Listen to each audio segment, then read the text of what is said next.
All right. Good morning, everybody. Hopefully, everything is working just fine. Sorry for the slightly delayed start here this AM. Came back to my computer after setting everything up here this morning, and it was just completely disappeared. So, yeah, hopefully, we have a good day here. Hopefully, that tech issue is just. Some random bullshit, and we're here to have a nice and strong trading day. So looking forward to seeing what's in store for us here this morning. And yeah, hopefully it's a little bit of a smoother session. And yeah, everything looks okay, sounds okay. Echo, someone is saying. Is that true? Is it echoing?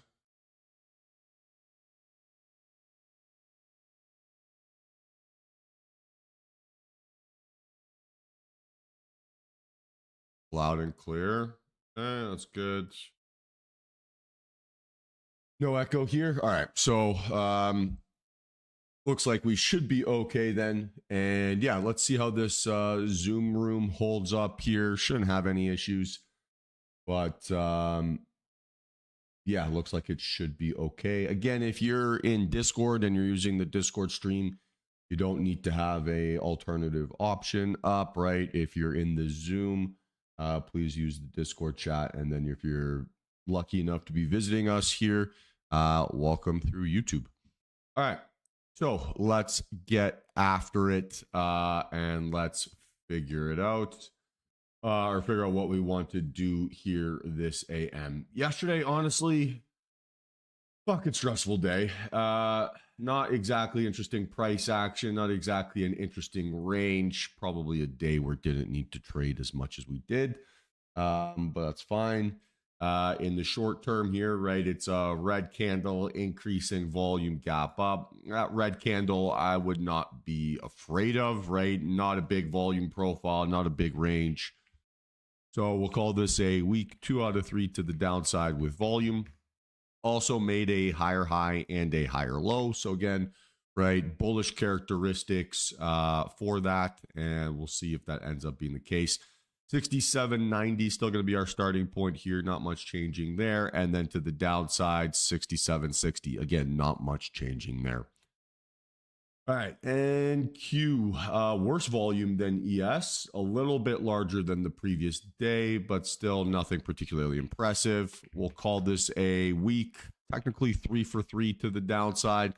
And again, it's weak because of the volume profile and the candle shape, right? So it's kind of a double weak within that context. To the downside here, we're looking at a 25,200.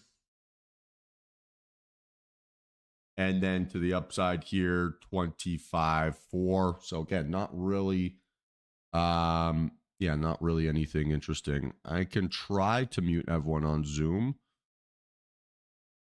Not sure how to do it. Guys, we don't need cameras on the Zoom, please. Just turn it all off, right?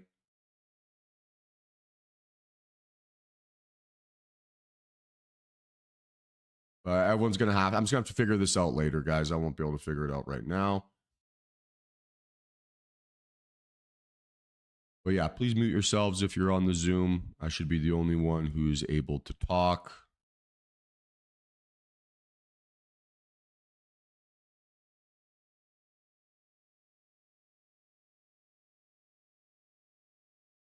All right.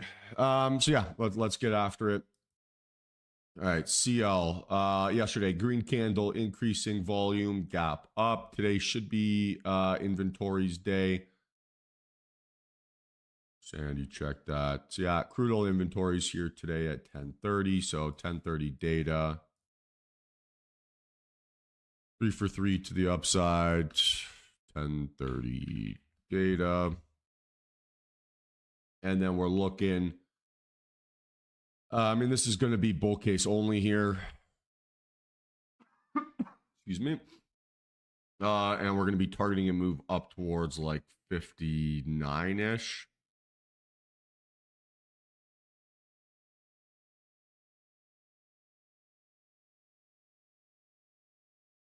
So Ghost, like I mentioned in the Discord message yesterday, if you're going to be using the Zoom chat, please, using the Zoom link, please use the Discord chat. I do not have the ability to manage or watch, 20 different chats. So please, let's keep it centralized. Any questions that come up have to come up through Discord or YouTube, please. All right, Apple, green candle, decreasing volume gap down. So 1 for 3. Tesla, inside bar.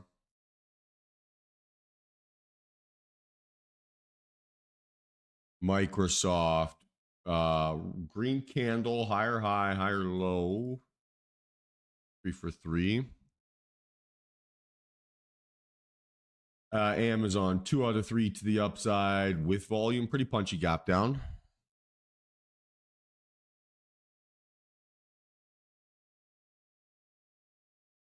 John, please mute yourself.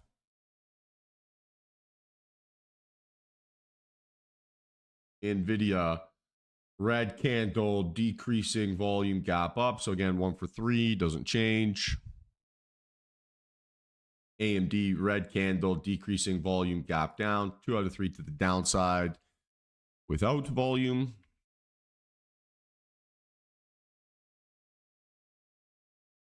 Meta, red candle, decreasing volume gap up. 1 for 3.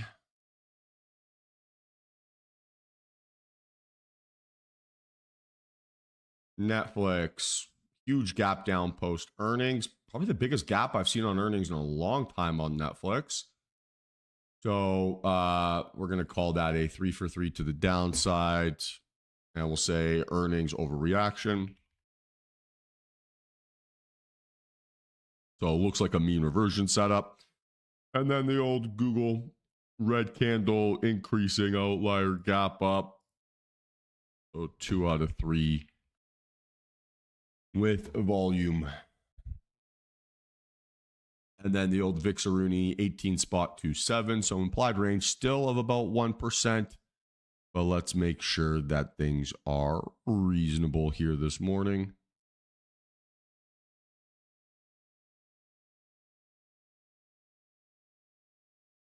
Yeah, any questions? All right, I'm just going to mute everyone. Okay, so everyone should now be muted besides me. Hopefully that works. And we'll see how things go. Any questions here this morning, team?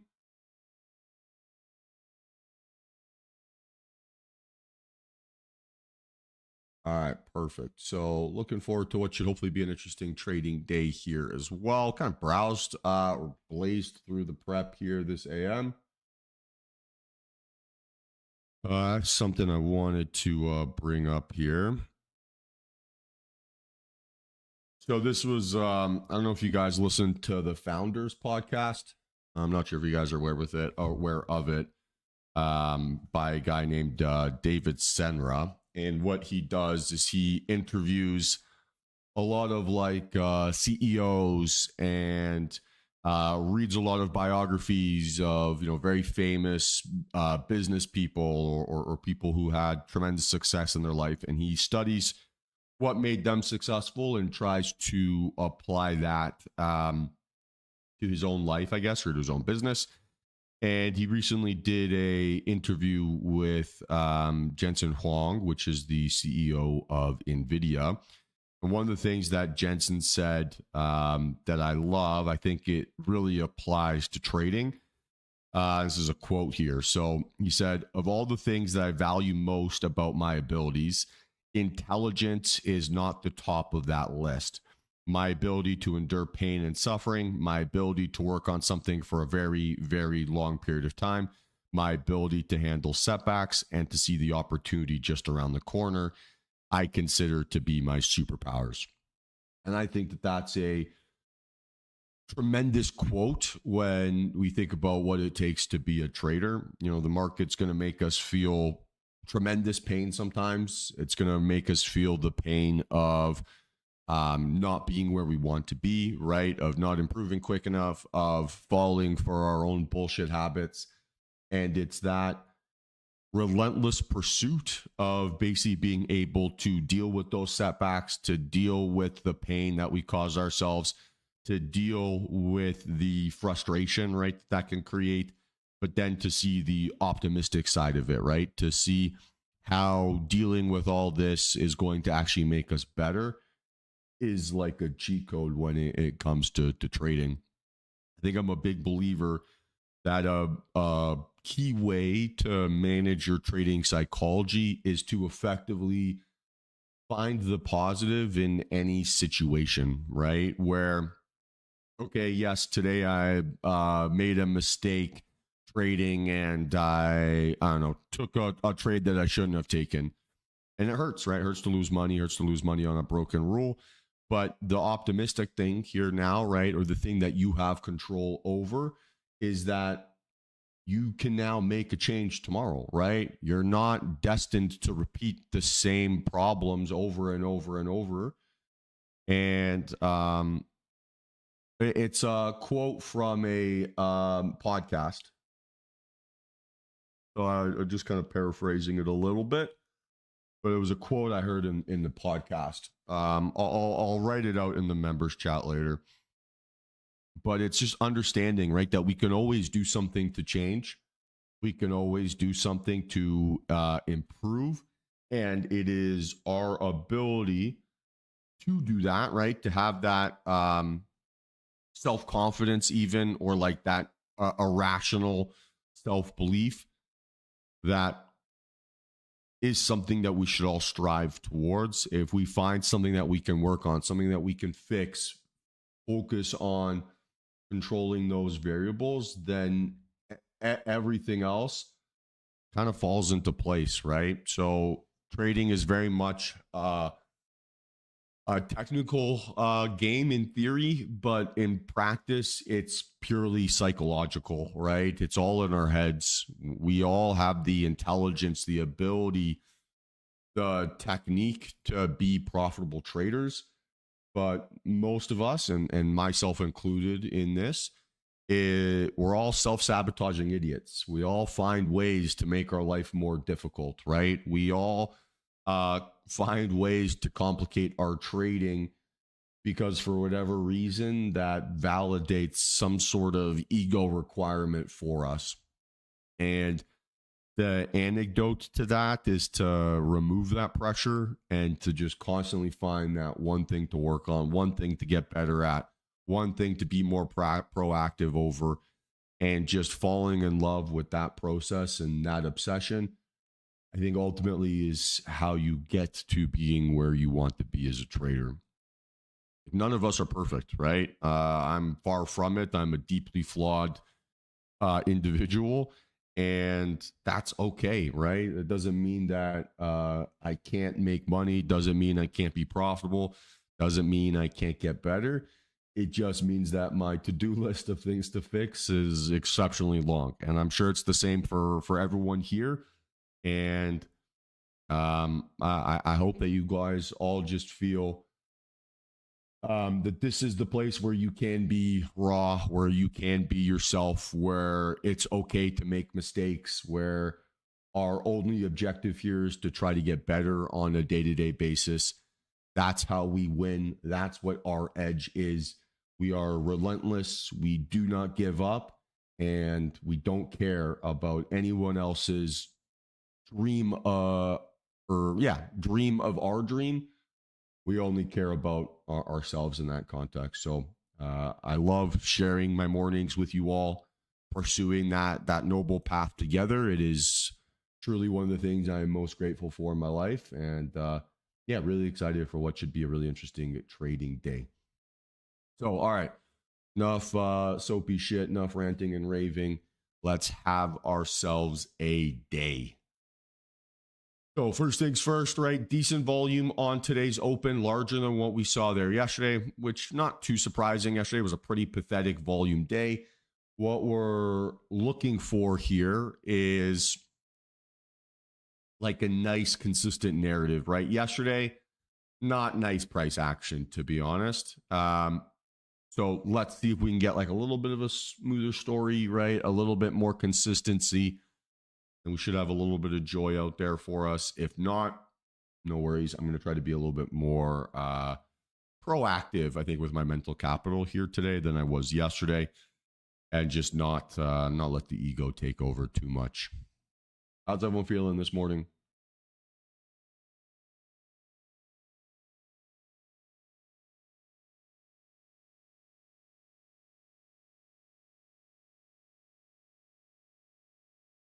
Fantastic. Great to hear. Love it, guys. Love it. All right. So first candle where we're likely to get a confirmation here would be on the 2. We're already under 200, which is nice. But realistically, right, we're still going to have to wait for that volume profile to creep back in. Love that, Bonnie. That's a fantastic approach. It's going to sound stupid, but I do believe that basing things in gratitude, it's like a cheat code for life. It's that choose your optimistic outset, right? Or optimistic mindset.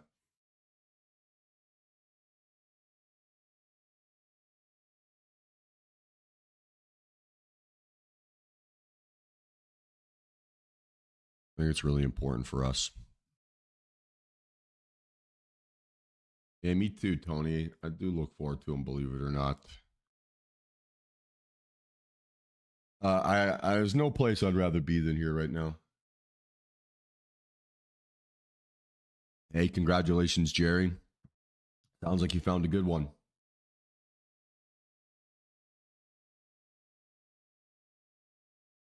Let's go, Hank. Congratulations. All right, so we got 40 seconds left on this bar. Let's see how it closes. We should be able to get an increasing volume standard here, I would imagine.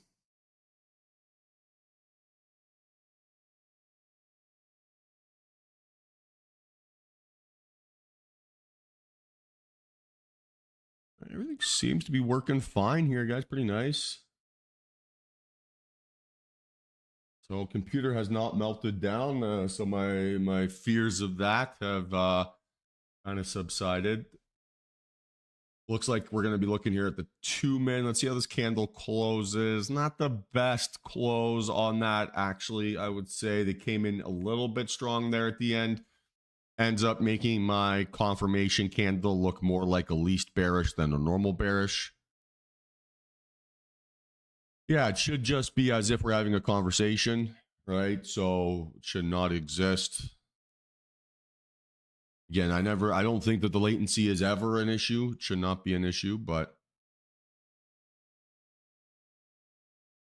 I've spent all this money on a capable computer. I may as well test out its capabilities. So for now, we're still going to wait for a better candle shape. That's not the right one for me to fall in love with. On ES, that's a nice looking reversal on the 2 min, but then instant kind of fake out pullback. I'm going to wait.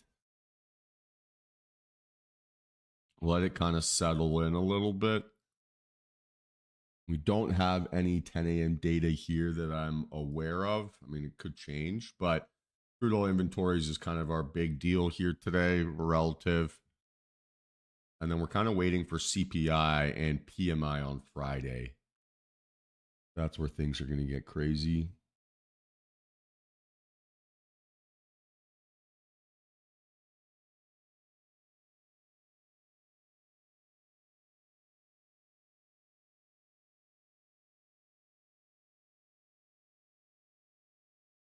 And then that second 3 min candle, right, didn't happen on increasing volume, so nothing there yet.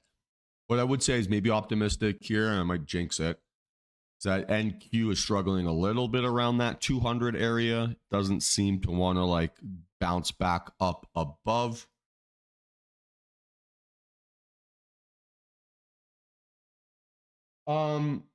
Just because I'm getting tight risk rewards right on it, so I'm able to trade the 2 min because it gives me, yeah, I'm just likely to get really tight risk on it. So that's really it. Like I would trade whatever time frame I can. Like I don't really care too much about the time frames. For me, they're not like the important part, I guess. My edge isn't that I trade the 2 min or the 3 min or the 5. My edge is that I find setups that have tight risk with asymmetric upside. So whatever time frame allows me to execute that, that's what I'll trade.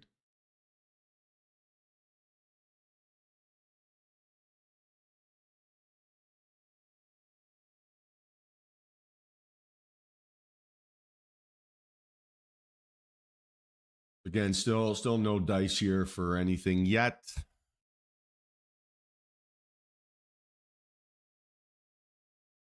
So we're gonna have to wait. We don't have confirmation really on any reversals.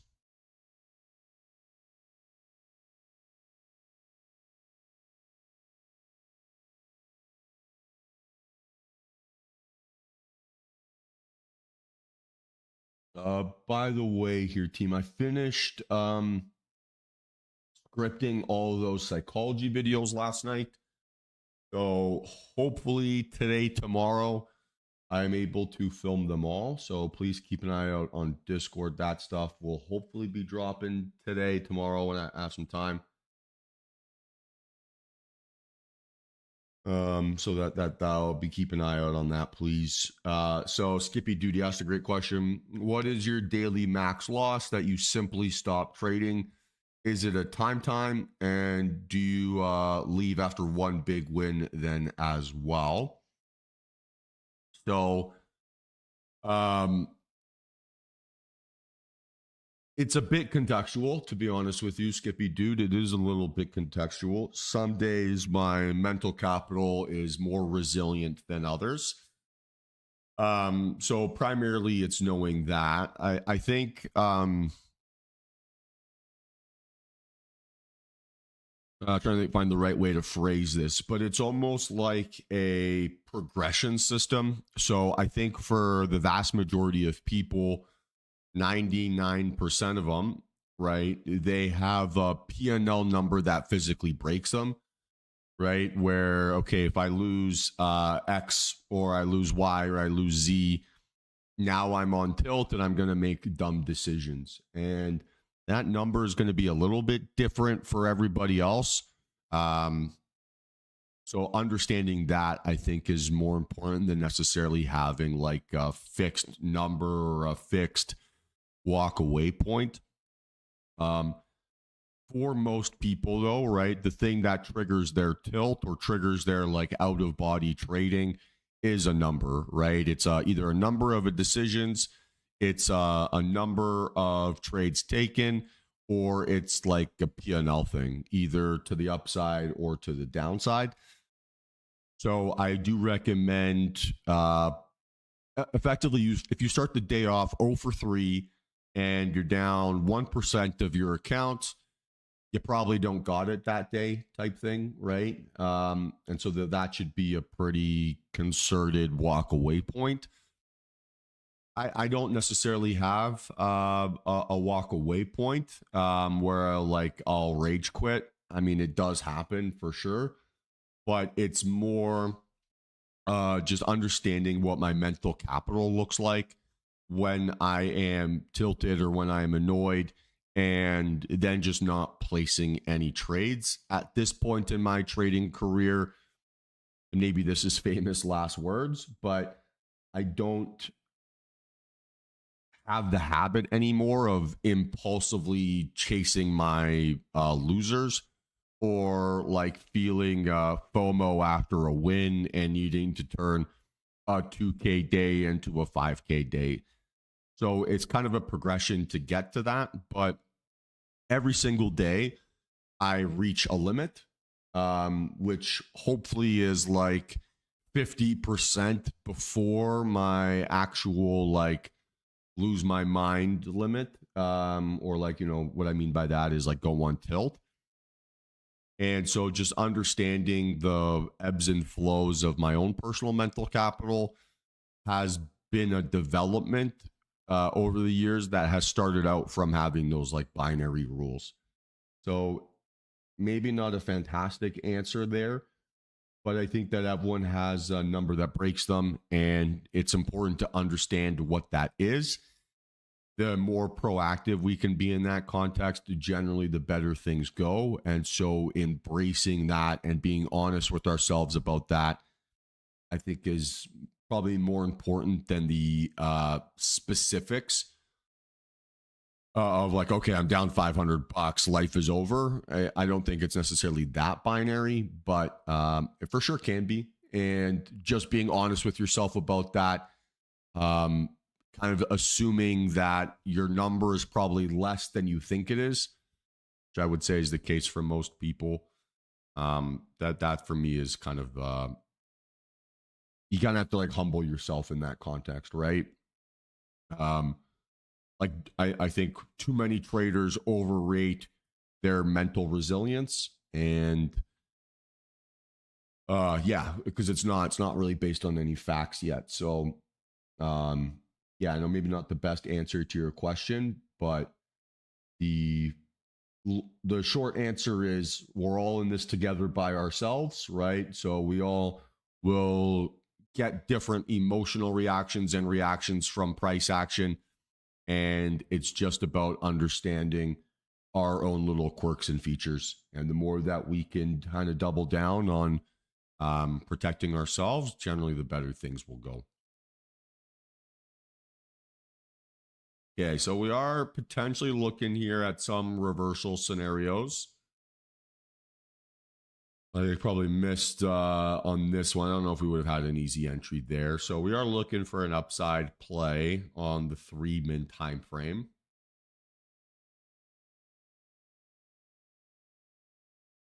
Again, we'd like to see it establish a little shake and fake first.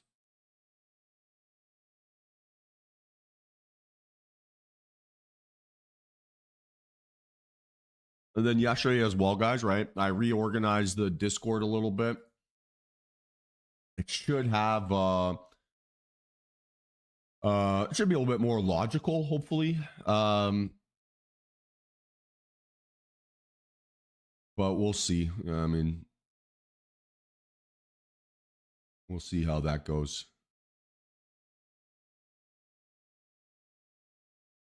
Okay, so we're watching NQ here to the upside. Let's see. Ideally, we want to see a fake out first. Some context. I don't want to say too much, but I do have some pretty exciting things happening with DTR here pretty soon.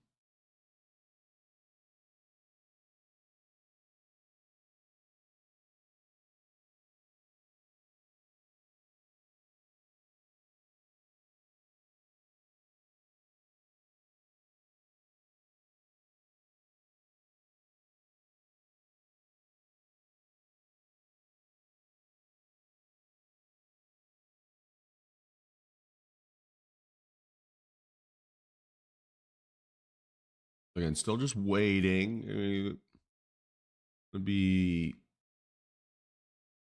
I want to say paranoid. I don't know if paranoid is the right term, but I want to be very patient here.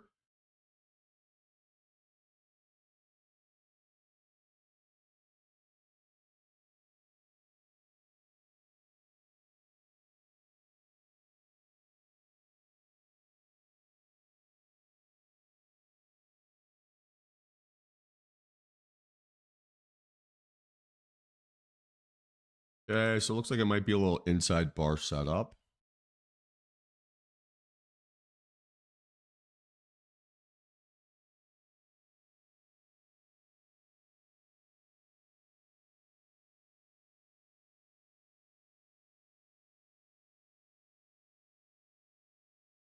Pretty punchy volume on ES on this quote unquote inside bar.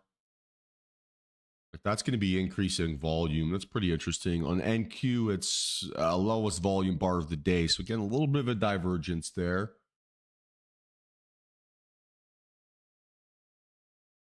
Now we'd like to see a little fake out under that inside bar low.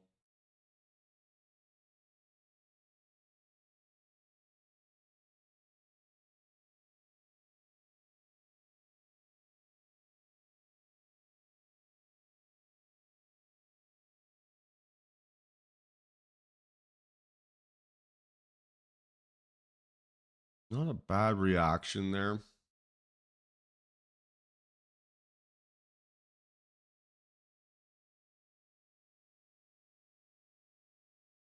Okay, so let's watch. Stop for now would be 235. I'm going to get everything set up here. I'm not going to be like rushing to click the trigger yet, right? I know I've got my reference price drawn out, but I'm still going to wait this thing out just for a second, giving it time, right? Because I don't trust this divergence I'm seeing necessarily in ES. I want to slow down just a little bit here, make sure it's doing nothing stupid.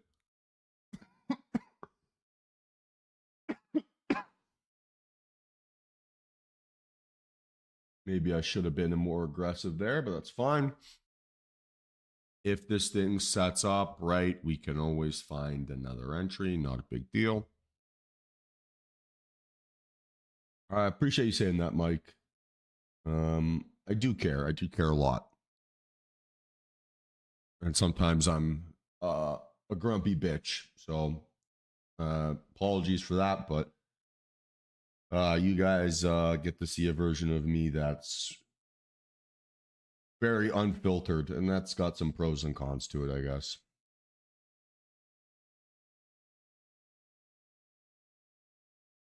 All right, so we're watching here. We're watching.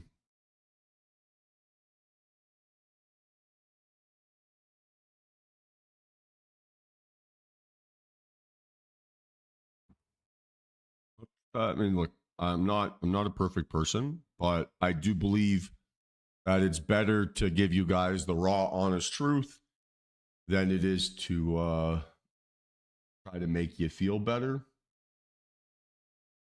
I'm trying to give you, yeah. Like, I respect you guys too much to sugarcoat it. That's kind of what I mean by that.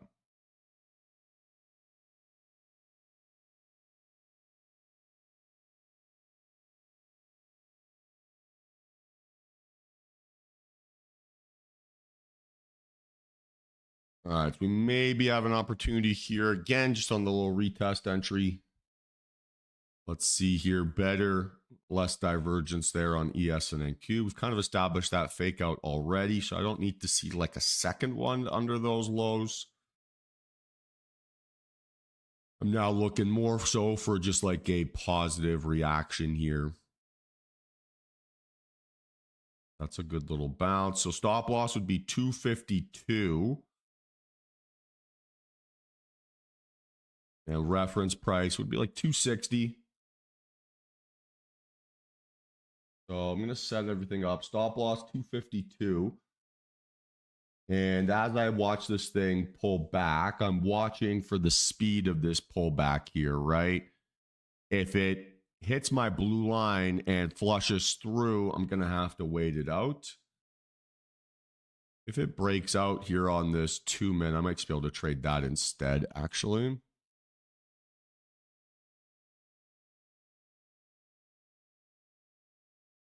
So let's focus on this 2-min time frame. Let's see where it does a little fake out here first.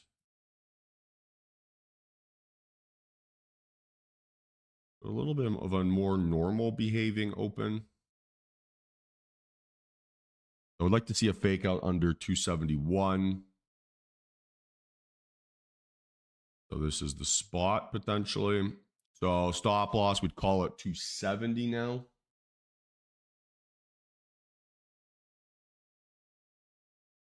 And then reference price would be 75. So I got 5 points of risk there. It means I could go 5 contracts.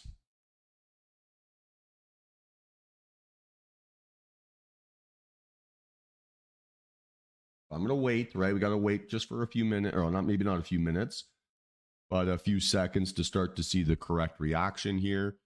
Okay, now stop loss has to be 68, so that is a size down.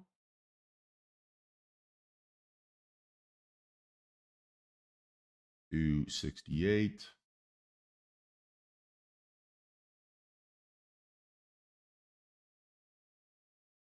Okay, we're starting to get some pretty good absorption here, so starting to look for my entry.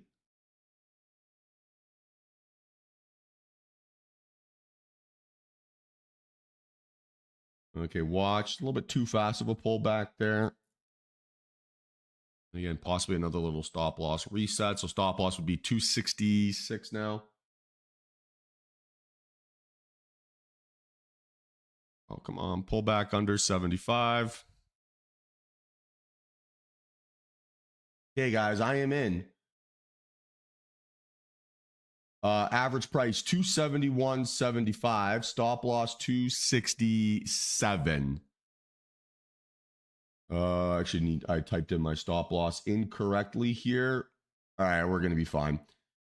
So moving really nicely on this trade so far. I'm going to be looking to really focus on closing as P&L is increasing here. Very quick, $1,400. So very quickly, multiple R move. Perfect entry.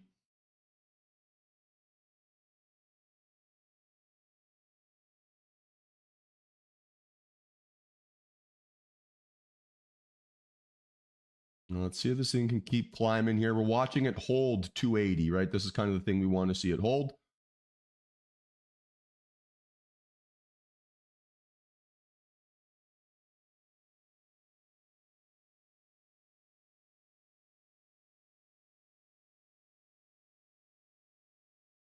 It's feeling a little bit less enthusiastic maybe than I would have hoped.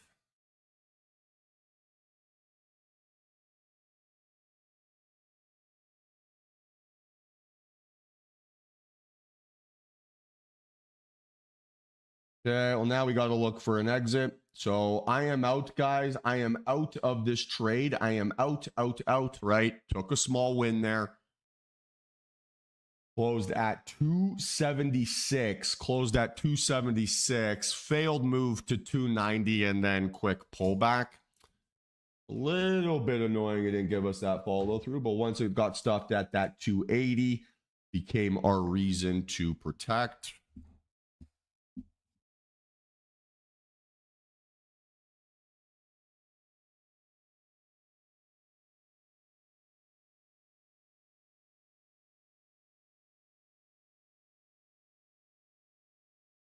Okay, fine start. It was the right entry. We gave it as much chance as we could for it to give us that big follow through. It didn't cooperate. It failed on the basically psychological breakout. And as it started to pull back to our entry, we knew we had to get out, right? So no reason for that trade to have been a loss for anybody, right? We got to be very clear over what a strong trade looks like post entry, what a weak trade looks like post entry. And if we can't hold those round numbers and they flush through, that's a reason to get out, right? So, okay, we'll take a small win here. 5 points to start the day off. Not the best thing in the world, right? It's not like this is going to pay my mortgage next month. It may be, but it for sure is a good starting point here. And just good process, right? Good process. Everyone got out in time, correct?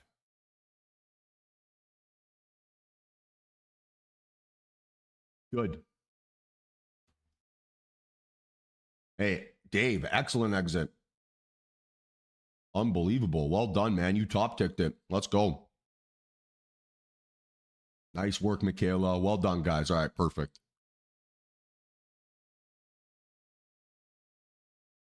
Hey, Samuel, that's fantastic, man. 10 points. That's more than I got. Oh, well done. Good job, guys.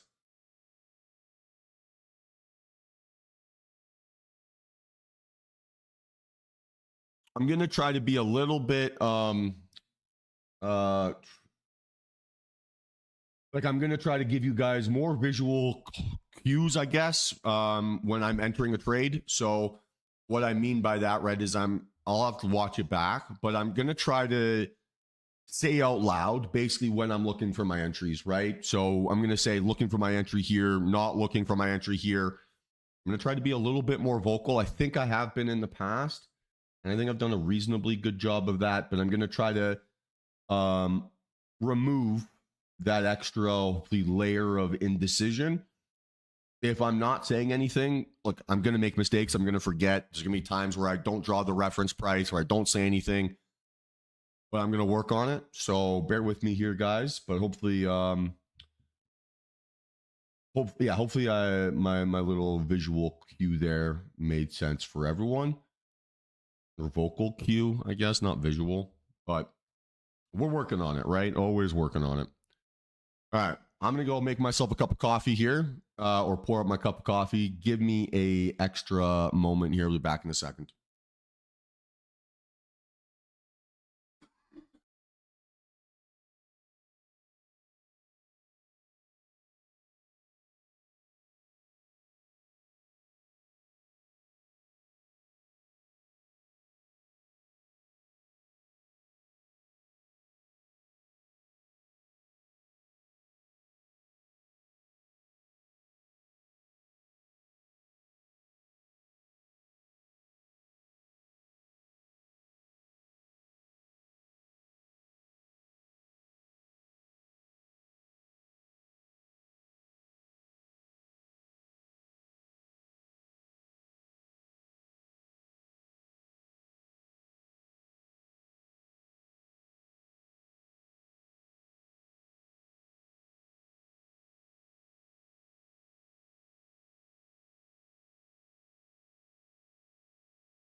All right. So just let's build off of that last trade a little bit here, right? So important for us to realize or to have an idea in our mind what a strong trade looks like before we enter a trade, right? What a weak trade looks like before we enter a trade. So easiest benchmark that you can look at, right, is strong trades hold round numbers and run through them aggressively. Weak trades run through round numbers and then round trip back.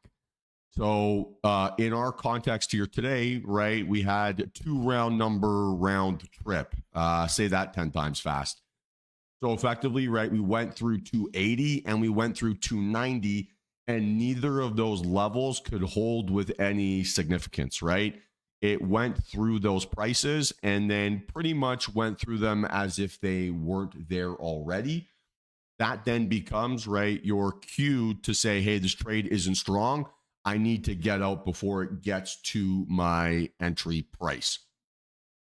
When we have an opportunity where things break out, right, and then fail for whatever reason, right, indicate to us that our idea is early, which is what our indication was, right, with that failed 280, 290 breakout.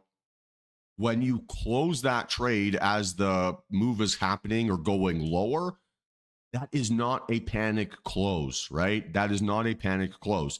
You have a reason, right, from a logical perspective to basically get out. So you are making that decision to protect your mental capital and to protect your P&L. Nothing about those decisions indicates panic, right?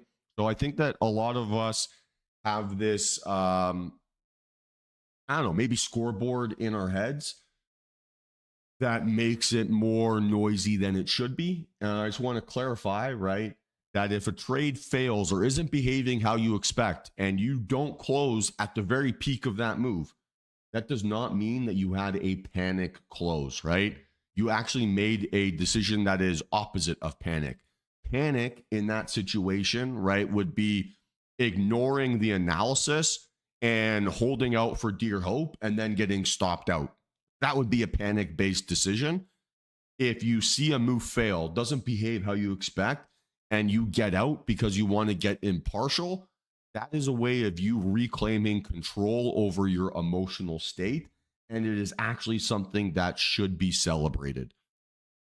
In that context, though, right, that doesn't mean you're always going to be correct in that decision. And now you need to start to work on training your gut and basically creating data for yourself to indicate if that was the right call or not.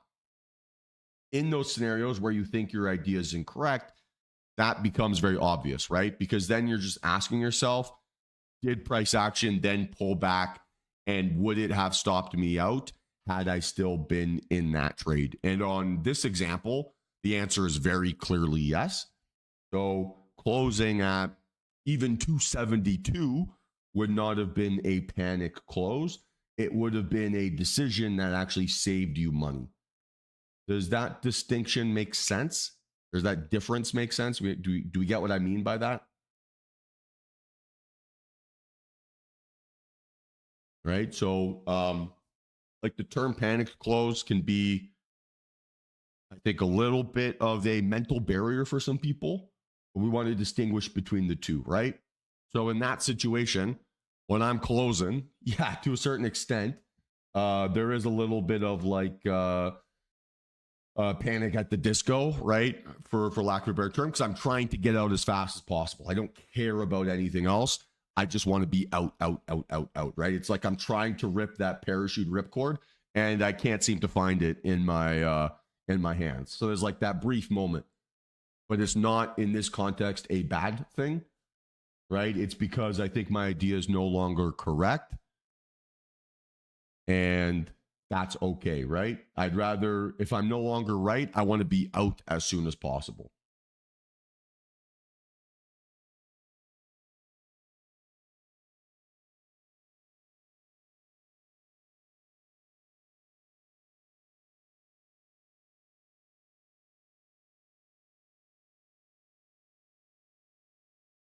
Yeah. Like when people panic, they do one of two things, right? They either freeze and they do nothing and they get annihilated by whatever is causing them stress, or they're an animal backed in the corner and they fight against their skill set.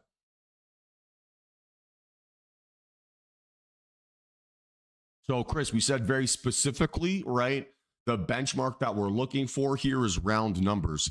So when it makes a move through a round number, a 280, a 270, a 290, and it doesn't respect those levels, then, right, we're being told that our move isn't strong. So our analysis there is based on something specific. It's got nothing to do with feel or a threshold of timing. It's specific. We hold through round numbers or we don't. If we hold through round numbers, trade is strong. If we don't hold round numbers, trade is weak.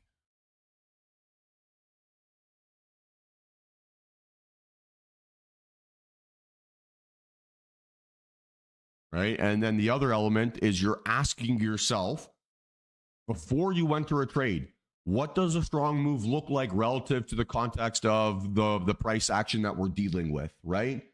You're asking yourself, what does strength look like before I enter? What does weakness look like before I enter?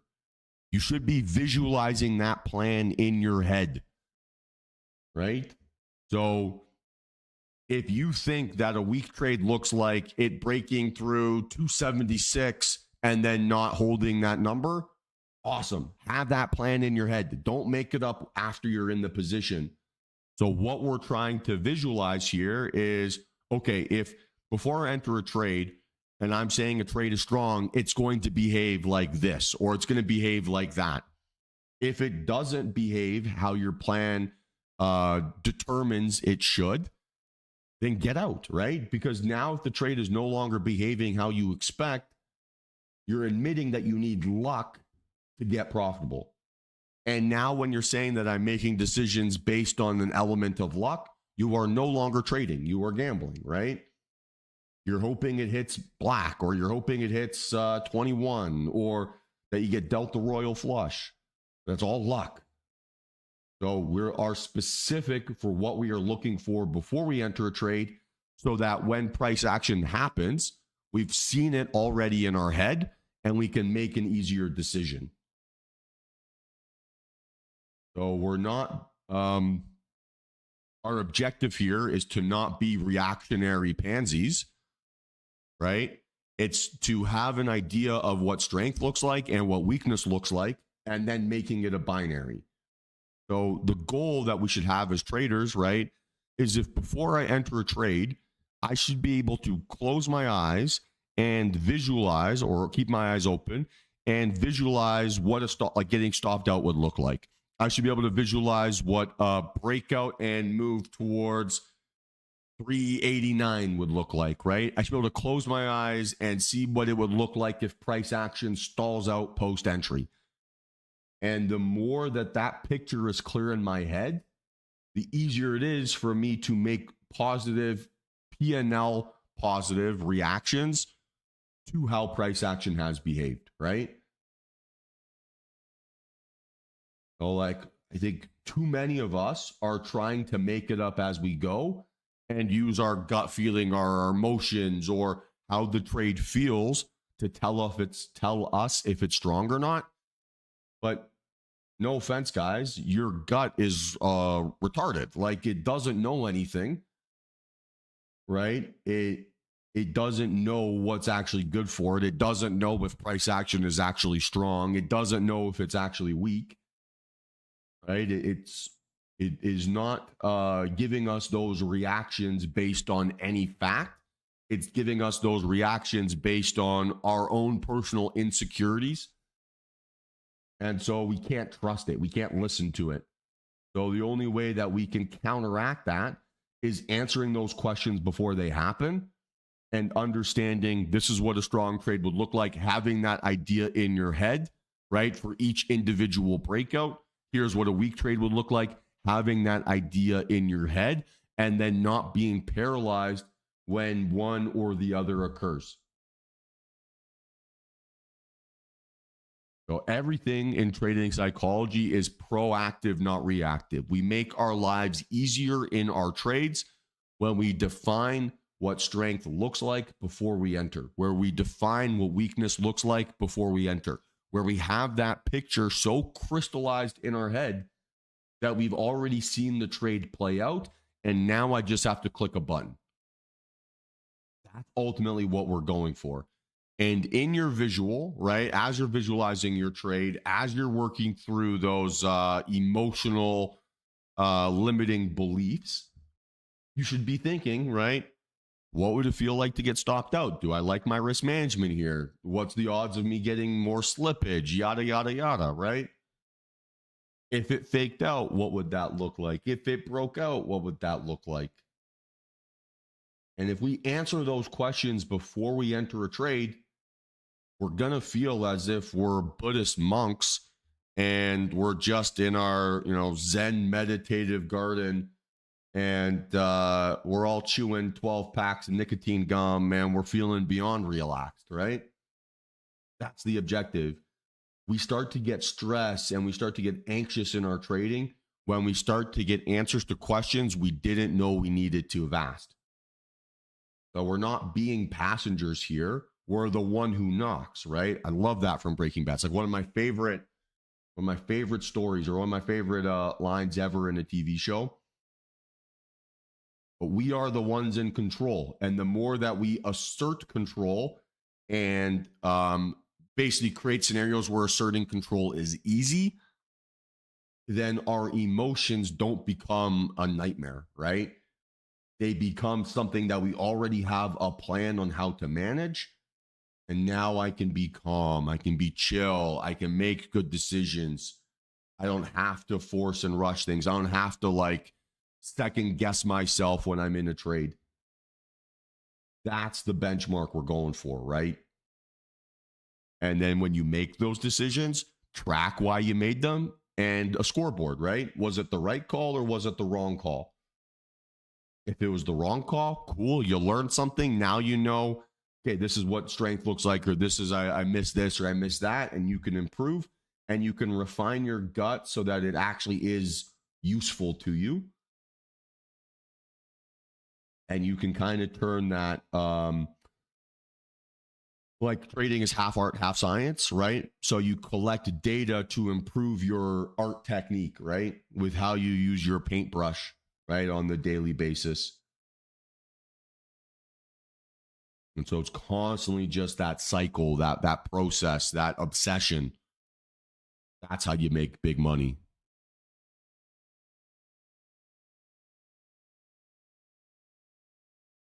I'd trade it if it was on the if it was a tradable future, Logan. Ticker BLU.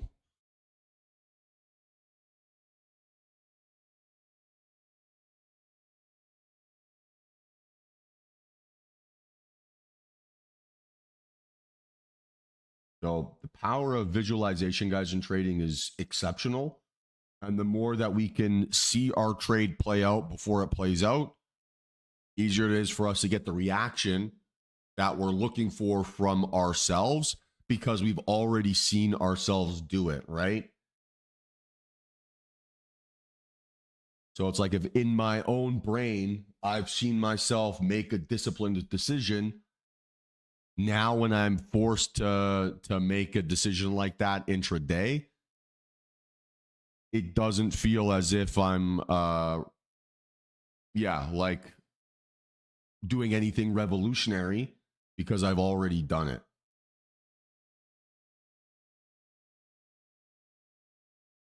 Like, you guys ever watch Steph Curry warm up in a basketball game? Like, he takes all these like ridiculous shots and he does all this practice of like a backward spinning three from the corner, and it's like a perfect swish every time. And those aren't shots that he's going to be taking necessarily, in the first quarter, down 7 and putting up these crazy punts. But when he's in a end of half scenario and he's double teamed or he's got a buzzer beater to make, he's already practiced that shot in his head. He's already seen it go in. And now it's easy for him to make a reasonable, right? Like, he's just repeating that. He doesn't think about the moment. He's just doing something he's already done. And so it's the same thing with our trading, right? We're then not having to reinvent the wheel. We're just doing something we've already done. And at that point, life is about 1,000,000,000 times easier. Okay, so we have a possible breakdown setup here. I'm not super thrilled with the immediate flush quick reversal, right? That's not a super positive sensation. That might maybe make me feel as if we're getting some sort of chop scenario here or something along those lines. Well, yeah, I mean, Jokic, when he's playing, he's visualizing, how can I get to my horses faster? So he doesn't need the buzzer beater. He wins it in regulation.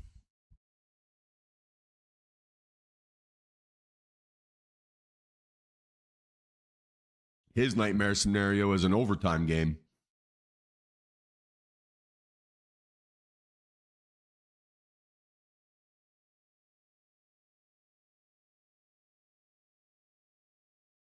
So maybe this is setting up as going to be enough volume for a possible reversal.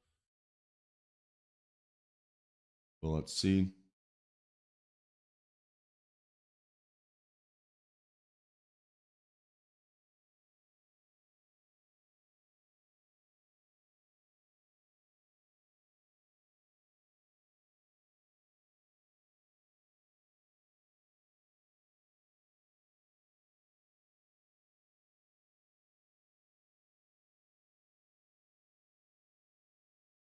Chris, let me know. Let's talk basketball in like April. I don't have the energy to follow basketball right now. It's too many games. I got enough stress with the Eagles and with the Premier League. All right, so we're possibly getting a bit of a reversal scenario here. Let's see how this candle closes.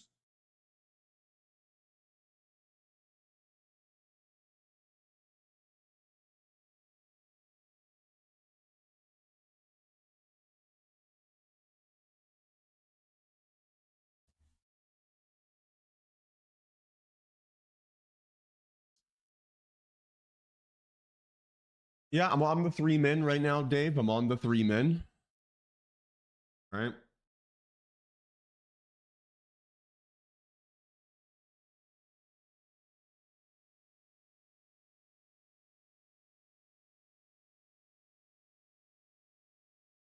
So let's see how this thing behaves here. First, reference price would be 236.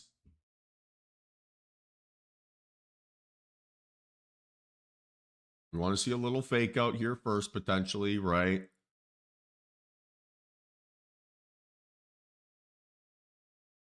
There'd be 10 points of risk, approximately. So we'd be looking at 2 contracts here. I want to see that little fake out first. Because all this effectively is right now is equal move higher, equal move lower, right? So if we're getting that type of price action, probably that most likely resembles consolidation, not trending PA, right? I'm not answering any more fucking latency questions, guys. I'm so sick of them. I'm so sick of that as being a comment that people make. Drives me fucking nuts. So I'm not gonna respond to any more of them. I don't care if it's a positive comment. I don't care if it's a negative comment. It is not the reason why you are a profitable or unprofitable trader. Can't stand it.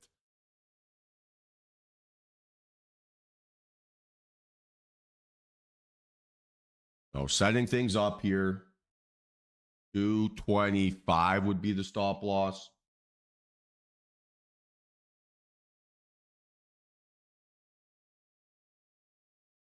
So far, a little bit too fast under that blue line, right? It's skipping down point by point, not going tick by tick.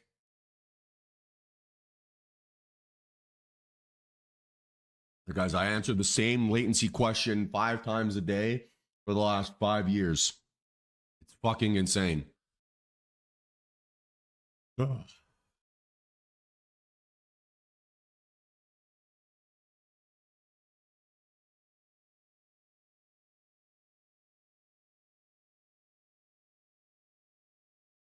And everyone makes up numbers that are not true.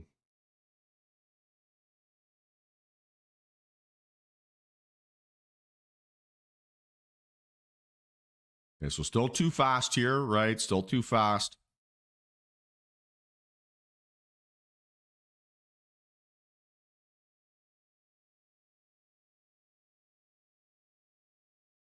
I still think that we're probably going to make another lower low relative, right? So we just made one 225.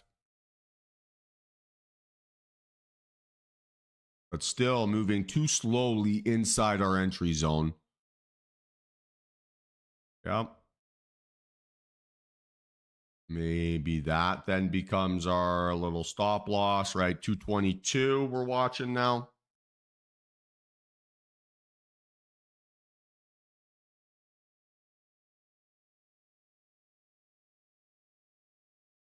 Now it'd be like 220. But again, so far, not the right reaction, right? It's flushing through. It's moving point by point lower, tick by tick higher.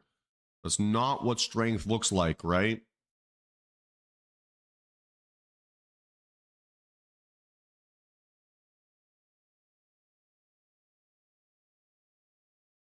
Now we'd be looking 215 stop loss. And still no entry.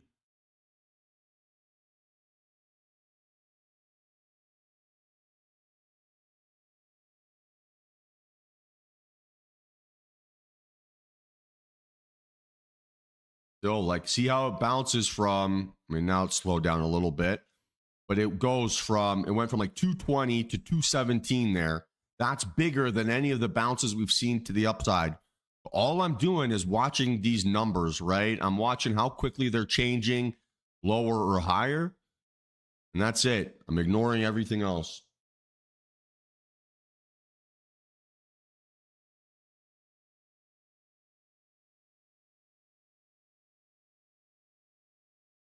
So far, still moving too quick. Right? No expectation that this is actually how strong trades behave.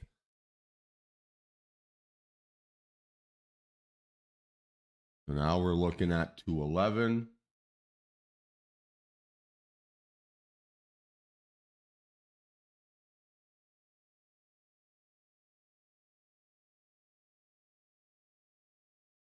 Again, not even close to an entry yet, right? All I'm doing is watching here. I'm not psyching myself up. Oh my gosh, I'm almost there. I gotta click submit. Like it's not that, right? I'm just letting the plan that I have in my head play out on the screen in front of me. If it doesn't play out, sweet. I don't have to waste any money.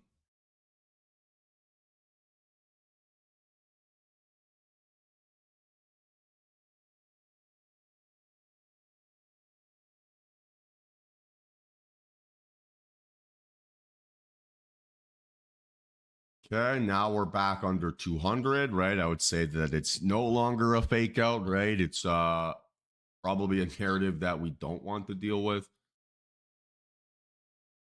at least to the upside, right? That's a pretty good little volume profile. Fake out higher, confirmation candle lower, nice little breakout scenario. So now we'd be looking for a move towards 25.84. Right, so we map out our fibs, visualize our risk reward ratios. And then same thing, right? We want to see bulls fail first. Once we've seen bulls fail, then we can start to look for our downside entry. Where's a logical place where bulls could fail? Well, the round number is pretty logical, right? At 200. So that makes a little bit of sense. So I'd put my stop loss to be 25,201. Let's be patient here, right? All I've done so far is just figure out my position sizing, right? So again, 9 points of risk. We'll call it 10 points of risk. So 2 contracts. But I'm not clicking submit here yet. I'm not doing anything stupid.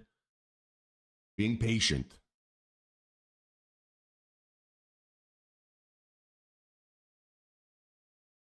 See how it went from 91 to 97 in a blink of an eye? That is not strong bears, right? We wait. And now it's blasting through. Now you're looking at a 207 stop loss.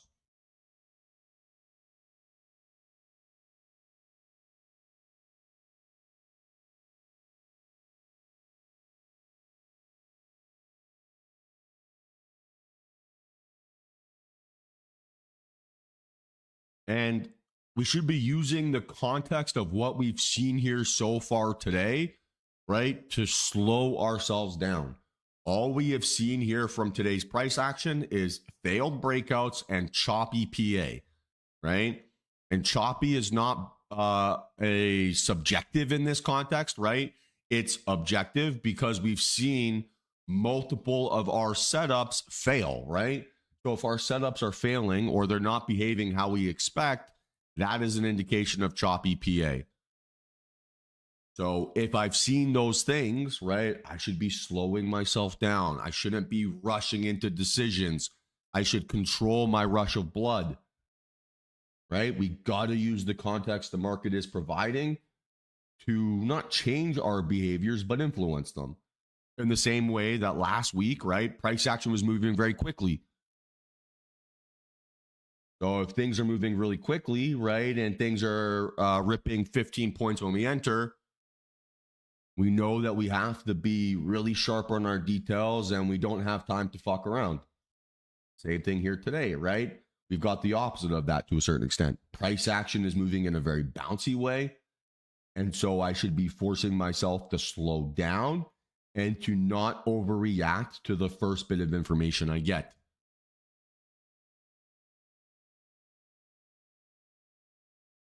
Now, right, we're going to have a potential for a nice little breakout setup here. Let's see how this thing closes. Needs to close under 172, which it should do.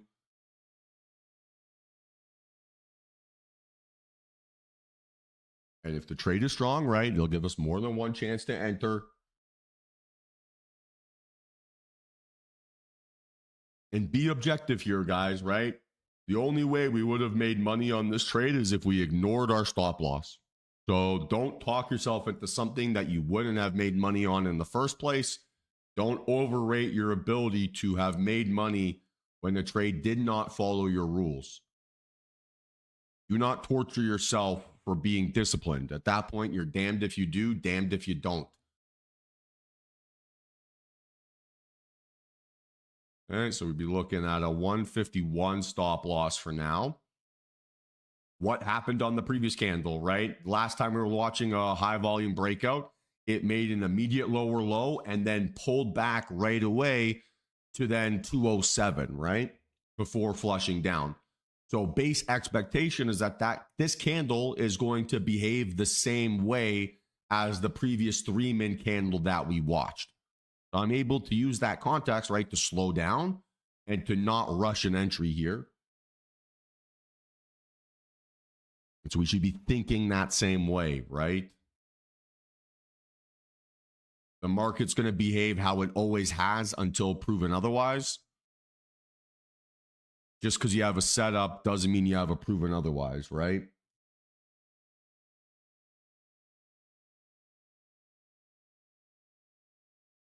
And I'm not looking for the biggest move of the day. I'm looking for the easiest move of the day.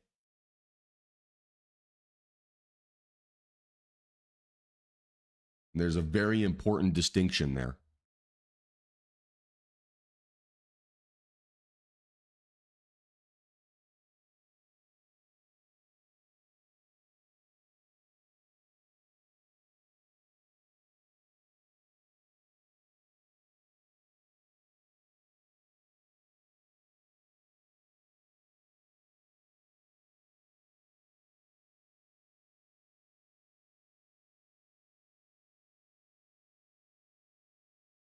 Okay, good close.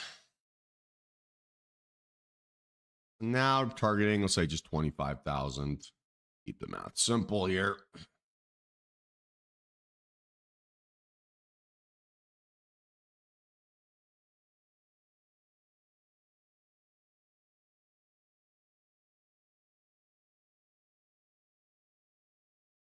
I'll trade this on the 5.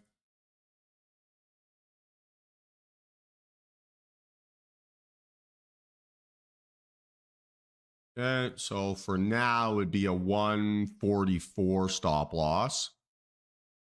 Bit punchy.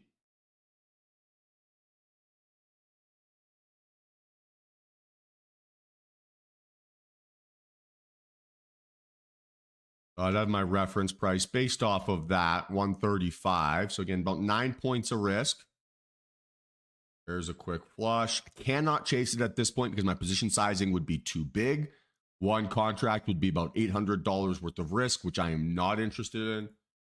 I need to find a tighter risk-reward ratio. And again, I'm not torturing myself with hypothetical P&L here, right? Nothing about this move yet has followed my rules the way that I expect. So I have no FOMO because I have no reasonable reason to have traded this.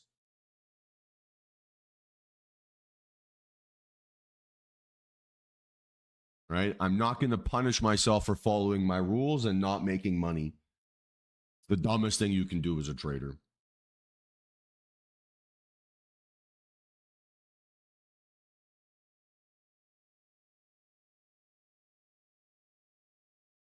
Okay, so we're watching this here. Ideally, it's going to close under 100. I think quite was close. I mean, I'm still going to be fine with this. But again, right, we want to see that failure first. Yeah, it's a good little rejection. So stop loss would be 106.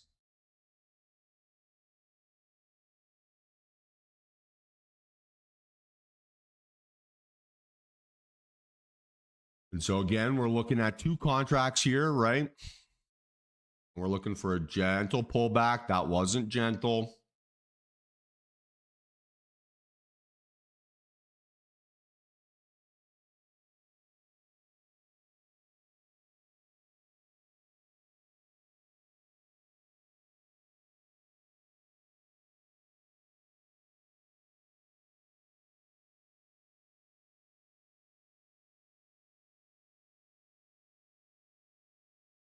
So now you're looking at a 110 stop. Perfect. Okay, now higher. And what is this candle behaving like?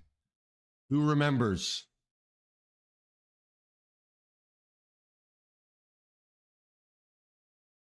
No, that's not the question, Chris. What candle is this behaving like? From how what setup that we tried to trade to the downside?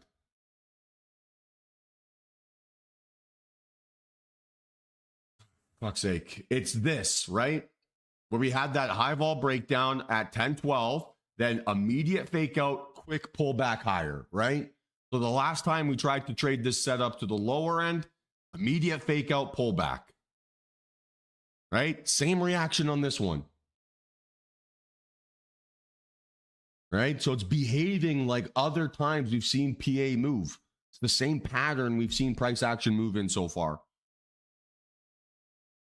Right? Price action has behaved like it always has until proven otherwise. Context clues are very, very important.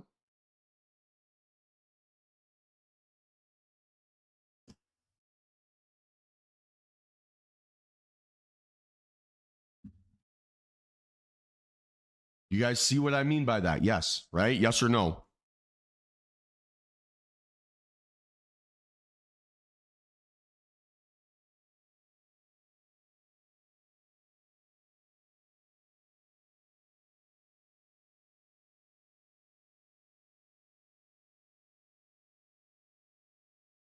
Guys, the market's a puzzle every single day, right?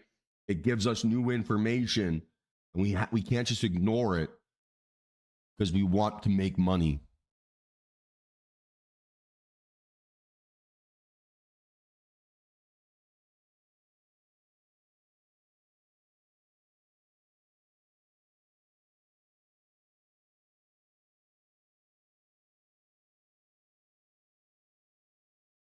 So all we're doing, right, is we're admitting to ourselves that if I chase this, my most likely outcome is that I'm probably going to get stopped out, even if my thesis is correct, because we've seen that happen on other moves.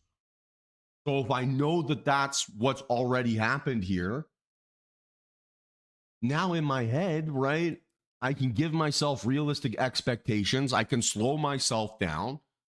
I can control the variables I can't control better because my plan has more details and facts and history behind it, right? Not being driven by an emotional decision or hearing that I'm in a trade or something along those lines, right? We can rely on facts, not feelings. We don't have to be a passenger to our emotions. We can be deliberate. And if I don't get an entry, I don't care. I'm green on the day. Made money. If I walk away here today, it's going to be my 23rd or 24th green day in a row.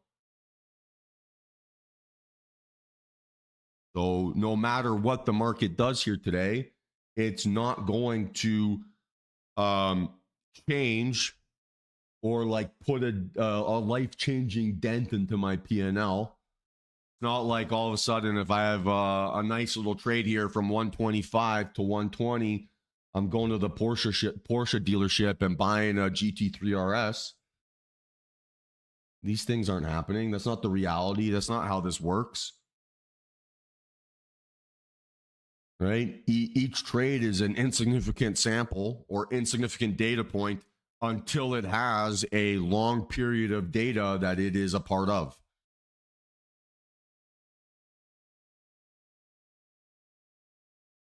So that's why I shouldn't care if I miss a trade. It's why I shouldn't care if I make money on a trade. It's why I shouldn't care if I lose money on a trade. I'm not one trade away ever from hitting my objectives. And if I were, then I would move the goalpost so fast that I would not be one trade again, right? So we got to get off of this like ego attachment because it is actually killing your ability to be impartial and to make money long term. And then it makes your trading an emotional nightmare. It makes it super exhausting.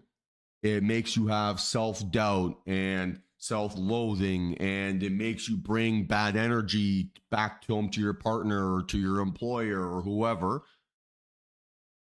And it's all just a self-inflicted gunshot wound because we're too immature to play for the bigger prize. The big prize is not a green day. The big prize is the resignation letter to your boss, right? It's surprising your partner with financial freedom. It's owning your time. And you're never one trade away from accomplishing any of those things. You're hundreds of decisions away from accomplishing those things. So stop putting so much emphasis on a singular decision. You look like a fucking idiot.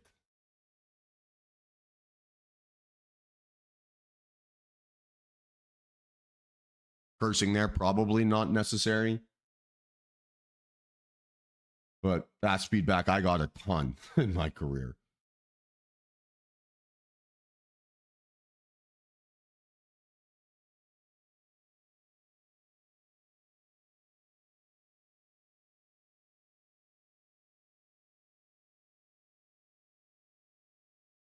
Do you know I got called my first 6 months working at Airain?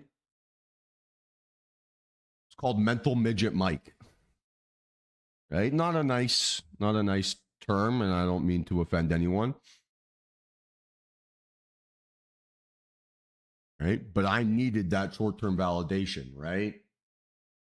I needed that, ooh, I feel alive from my P&L. And it's such a limiting belief. It makes you look like such an idiot because the big prize is not one trade away. The big prize is something much bigger than that. So we got to stop thinking that the big prize is a green trading day because you are torturing yourself with that unnecessarily. And you're torturing me with that unnecessarily, truth be told.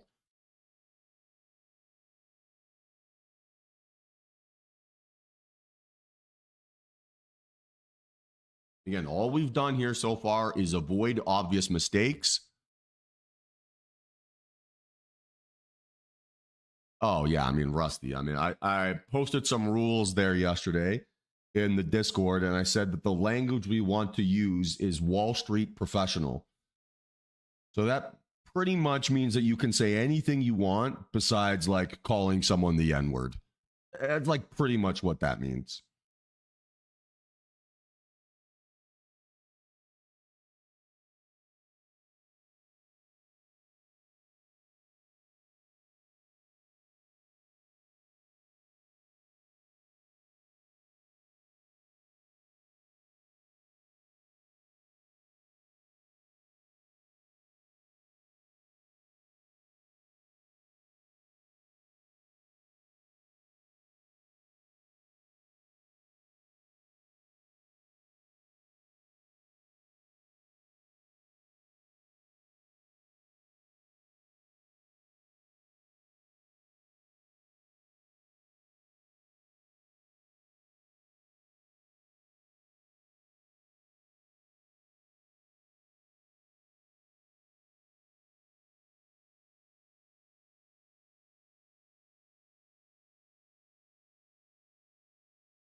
Yeah, I love that line, Robert.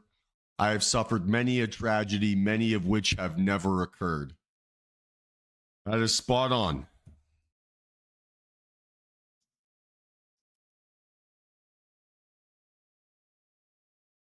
Until death, every bit of suffering is psychological, right?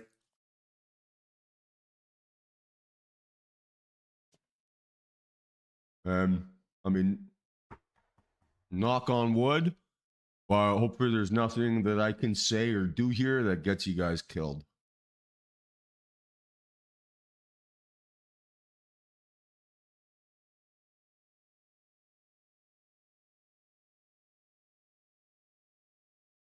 Okay, so low a day breakdown here, increasing outlier volume, holds lower lows. So at this point, we'd be targeting a move towards 25,000, wherever that is, something like that.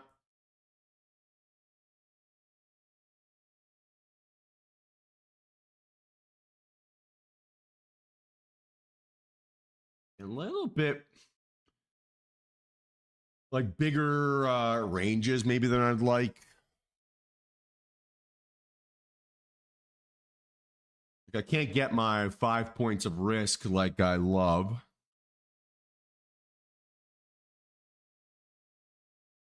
For now, we're looking at an 87 stop loss. So 25,087. It's like 15 points away. It's punchy. Maybe better on the 3. Might be able to get a tighter one here.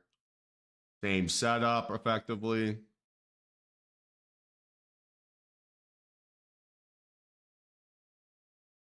Okay, so we're looking at a 78, maybe higher now. Now 82.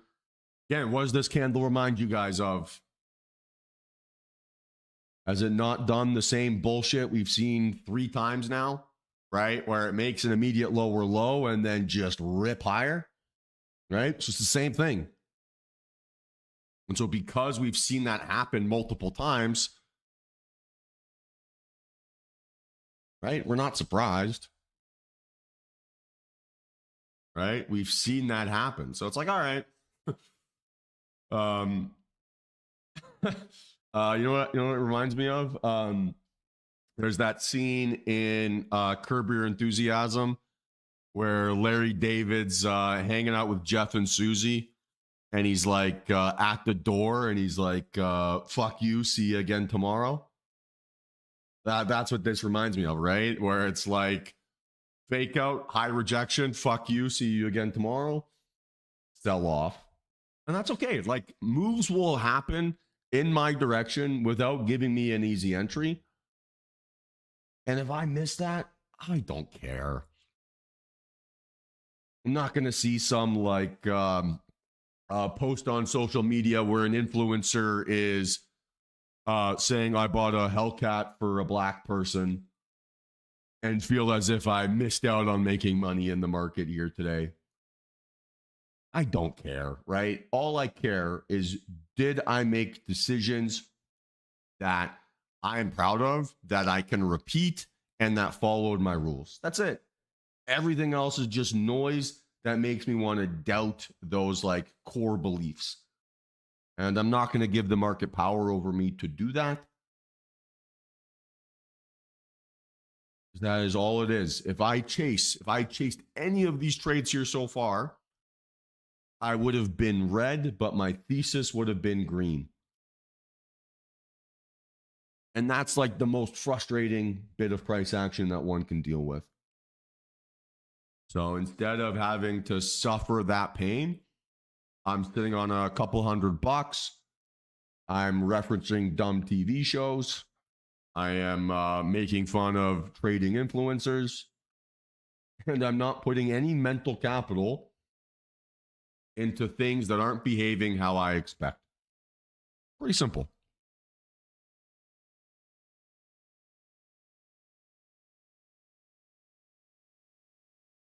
And again, if my idea was strong, would it look like this candle?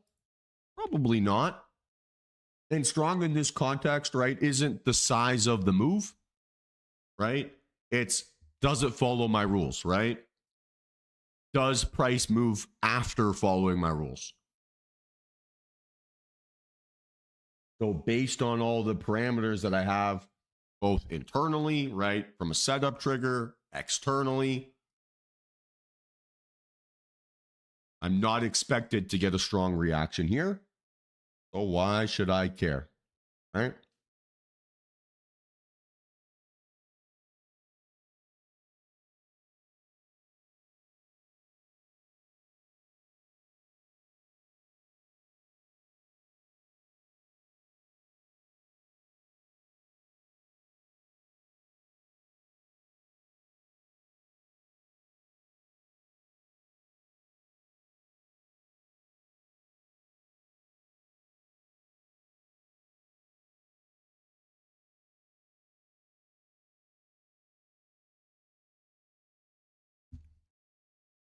Again, right? Another big fake out higher. No real enthusiasm, right? Can't hold the psych level for now.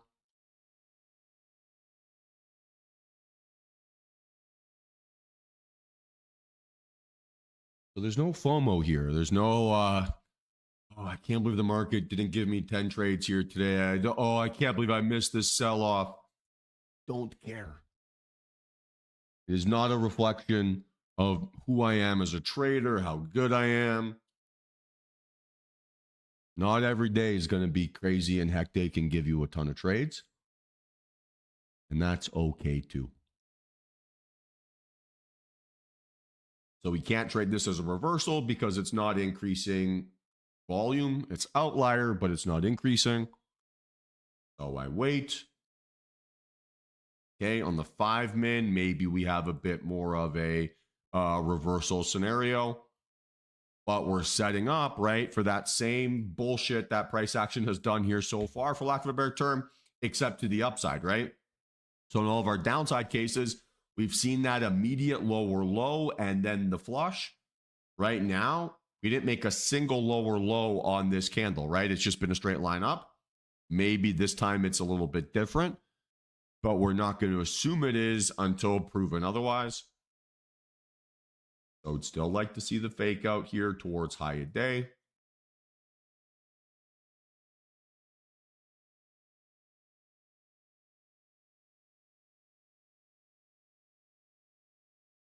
And there's no chasing that until it behaves exactly how we expect.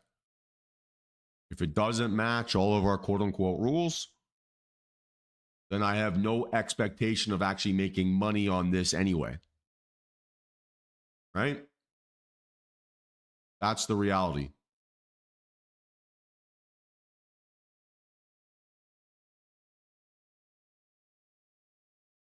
And if you truly believe that, then it's easy to sit and wait. If you've still got that gambler in you and you think that you're going to outsmart the market and that you're always going to find a way, then this price action is torture. Because you think you're better than the market. You think you're smarter than the market. And that is not the case. So we got to stop torturing ourselves with that kind of bullshit because it is not making you any money. And if the trade is strong, it'll give us more than one chance to enter, right? Like 2-min time frame. Now we're getting a setup. We're looking to see if it can find that little fake out, right? Establish its support. Trap the dumb money. And then we can make our decision, right?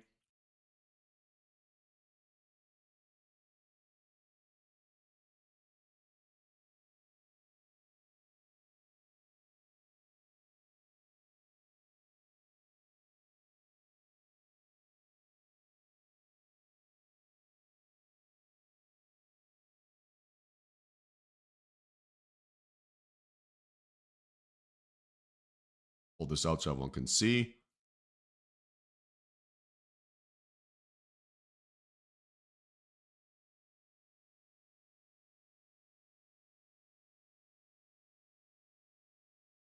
And I would say that this has been stairs up, stairs down so far.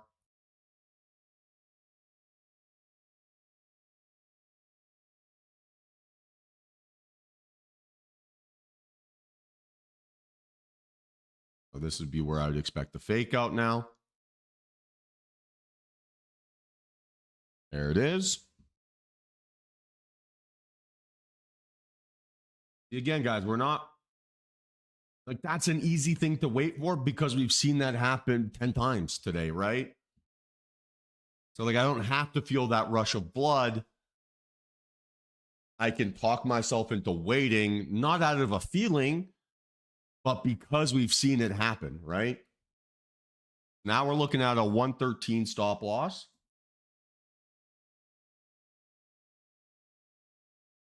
So it's like, it's not that I'm a better trader than anyone here. I mean, maybe. But I'm a good trader because I remember those details, right? I care about those details.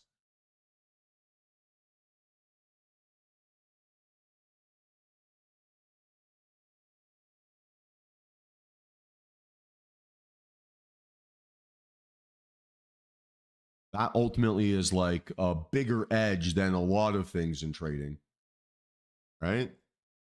Control the variables you can control.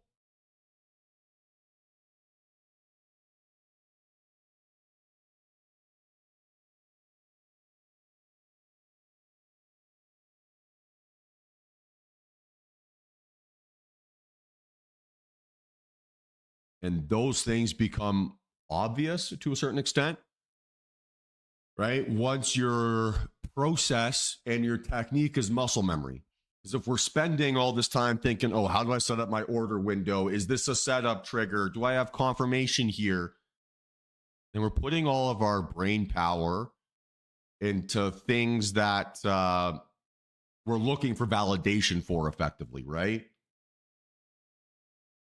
We're using P&L to indicate if it is my confirmation or if it isn't. And so we use that as our metric to learn when that's probably not fair.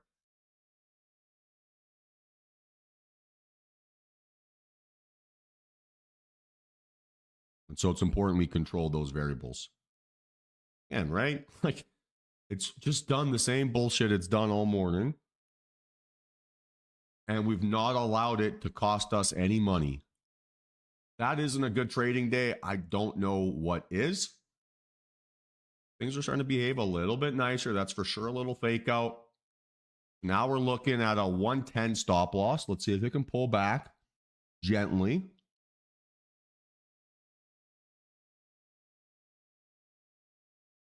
And if it does, sweet, I'll trade it. If it doesn't, sweet, I'll sit on my hands and keep ranting and raving like a lunatic.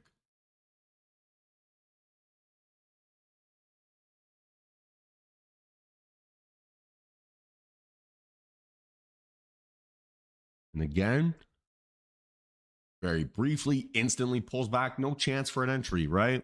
Based on every single entry technique I have, I got no chance for an entry there. So why would I give myself FOMO for not breaking my rules, right? That's illogical.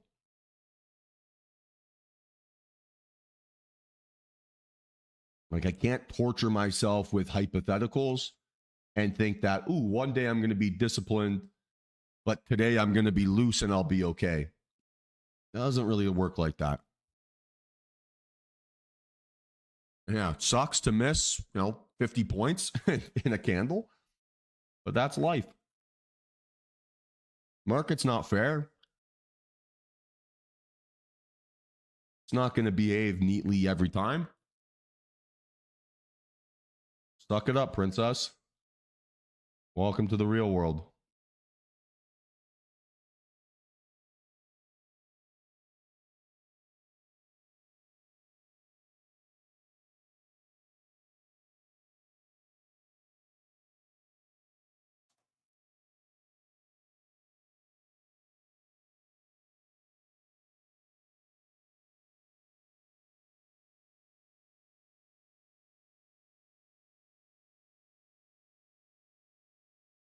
Okay, right at the round number there.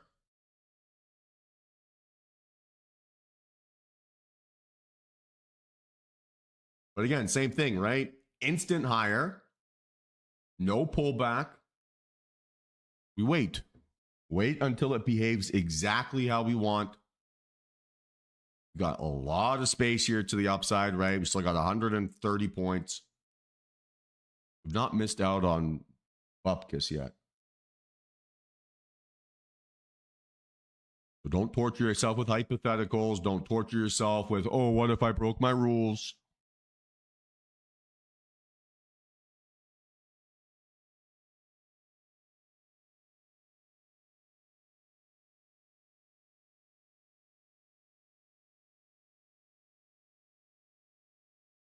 All I care is if price action moves while following my criteria. That's it. Everything else is just noise.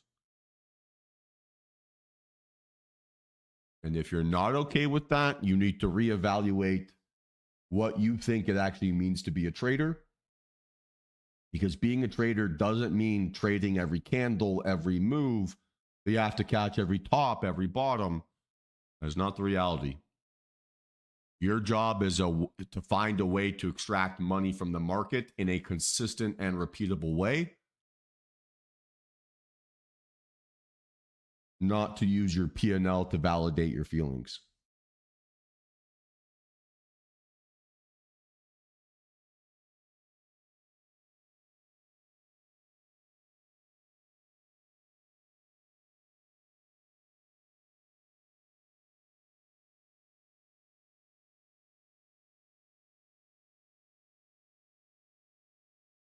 Okay, so we're still in play here. If TradingView wants to load, there it is. Okay, so again, we're looking for that little fake out lower. So now stop loss for now would be 165. Let's see if this changes.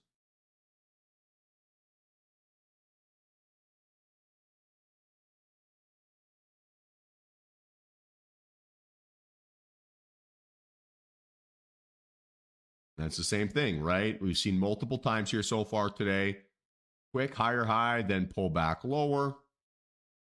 A little bit of a better bounce. I'd want my stop loss to be around there.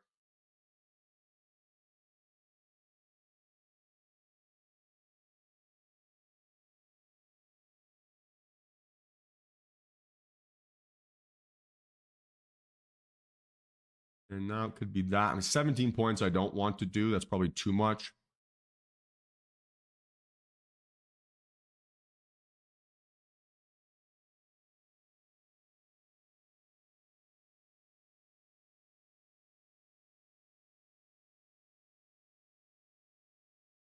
And again, we can keep resetting this, right? It's not big, but a lot of space up towards high a day.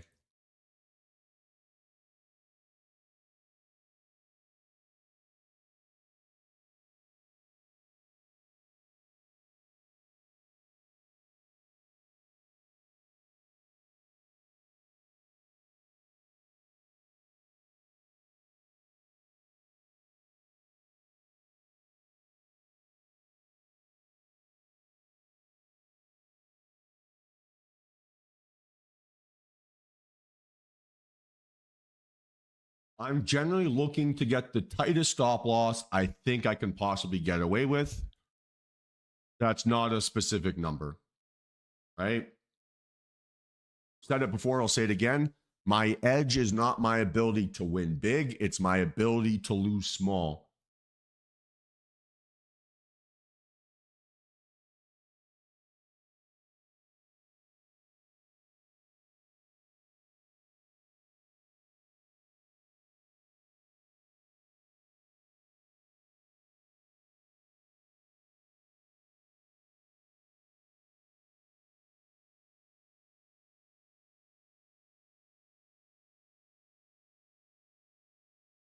All right. Still an inside bar, so we'd like to see now a fake out under 160.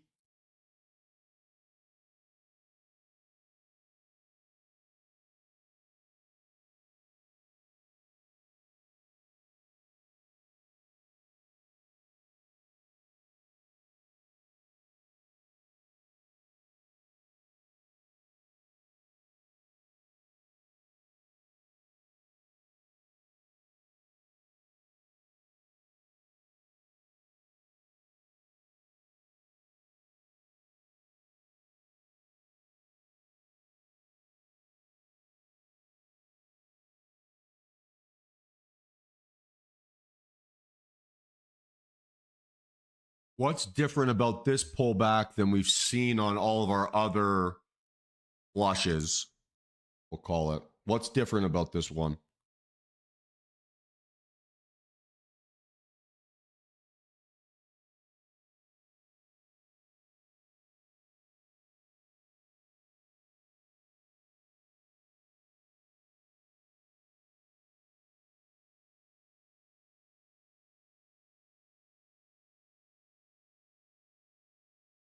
No, the difference is it didn't make a higher high first, right? All the other ones we saw is it first initial move, rip higher above our confirmation high, then flush. This one, no higher high above confirmation. So a little bit of a personality change there, right?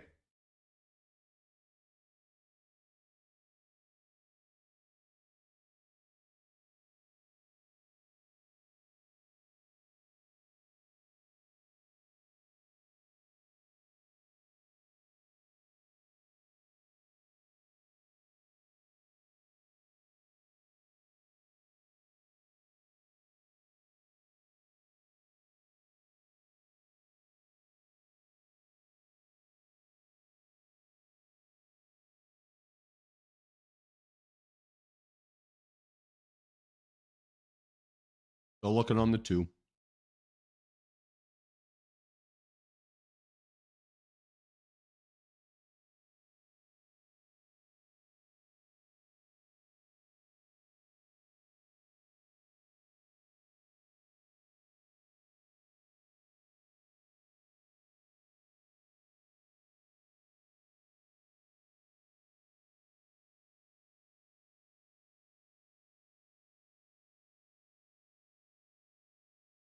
Okay, double inside bar by the looks of it.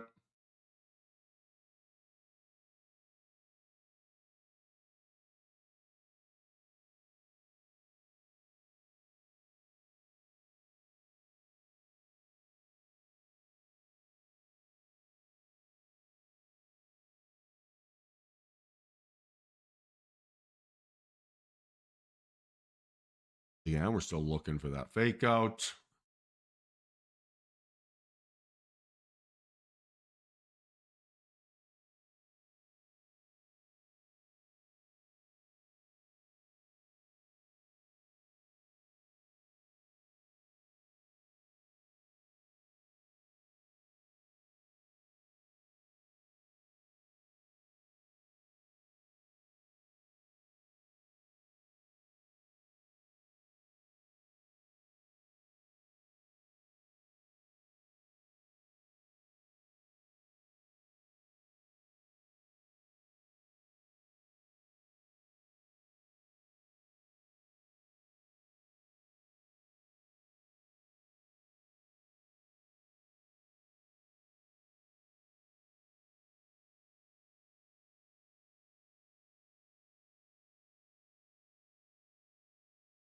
Sounds good, James. Enjoy the rest of your day.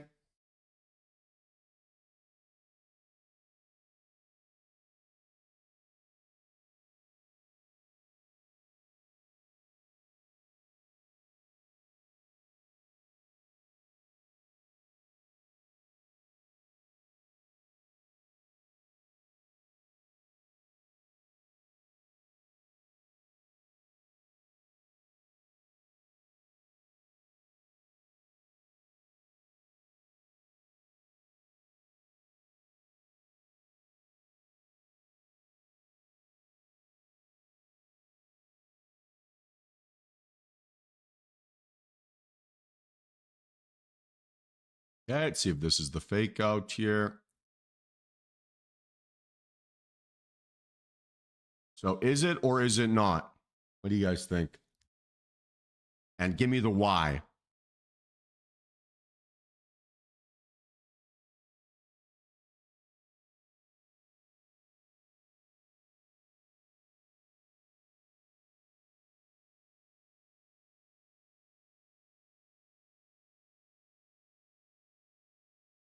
So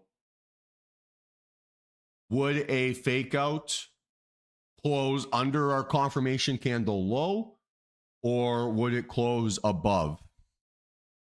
I'm not asking if it's a setup. I'm asking if it's a fake out, Mike. Right? So where did that candle close?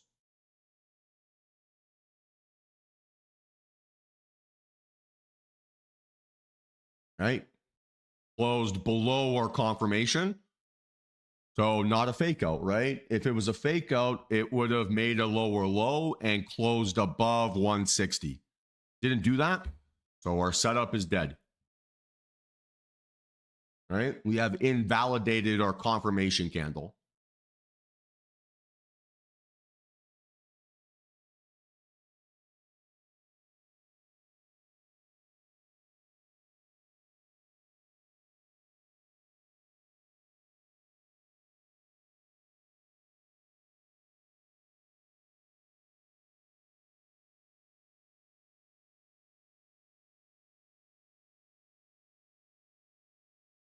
Yeah. No, I know, Mike. I wasn't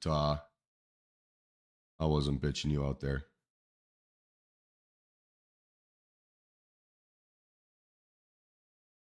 Right? So there's two ways that we invalidated our confirmation. A, we establish a larger volume profile than our confirmation candle. Or, right, you close under its confines. Or above, right? So if it was a fake out, it would have made a lower low and then bounced back up above 162. But in this case, right, it made a lower low and held it. So tells us our confirmation isn't acting as confirmation, because if it was, bulls would have defended those lows. And they didn't. So no confirmation. Make sense? And the lack of confirmation or invalidating confirmation doesn't mean we have a setup to the downside now. Just means we can't pull the trigger to the upside and we got to wait for things to reset.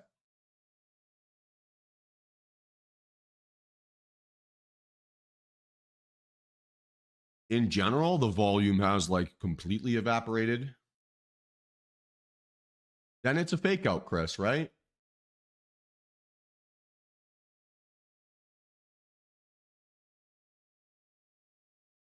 So then it's a textbook definition of a fake out.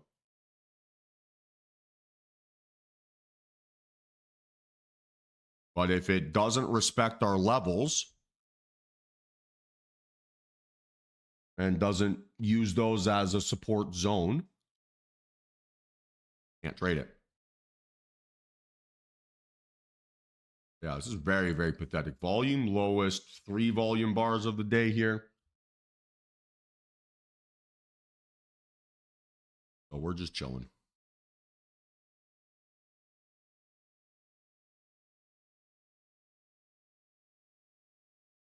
Reasonable chance we probably don't get another trade here today.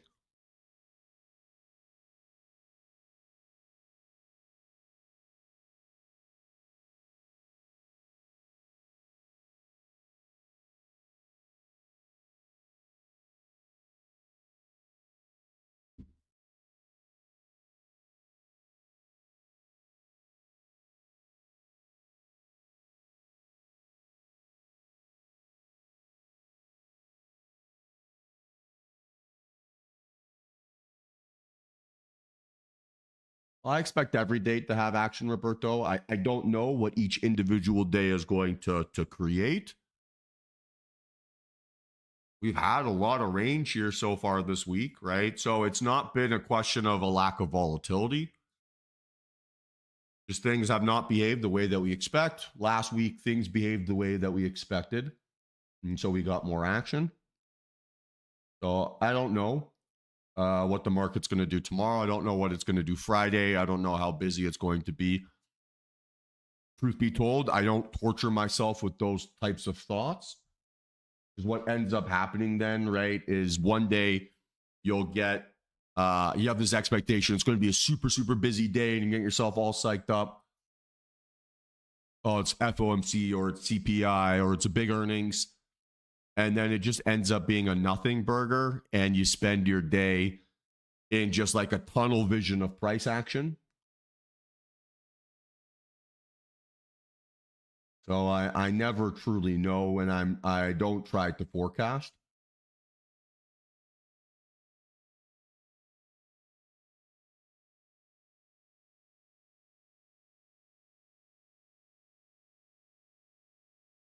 But here's the thing, right? If you feel as if you need a rest day, you feel like you're tired, you feel like your mental capital is shot, or you got something busy or whatever, the market's going to be here tomorrow. It's going to be here on Friday. It's going to be here on Monday. And I'll call it now. It's probably going to be here on Tuesday too. So who cares if you miss a day, or you miss a busy day, or you miss a quiet day, or whatever? If you're not feeling your best, you're not feeling your sharpest, it won't make a difference. And it's just one day, right, in the series of thousands of days that you need, right, to accomplish your objectives.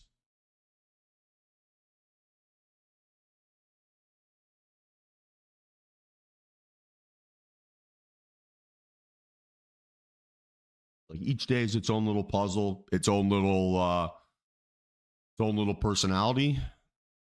Just try to take it day by day and be honest with yourself, right? If I feel like shit, I'm probably going to trade like shit. So why waste my time and energy? I'd rather do something that's better for myself, right? Something that rebuilds my mental capital.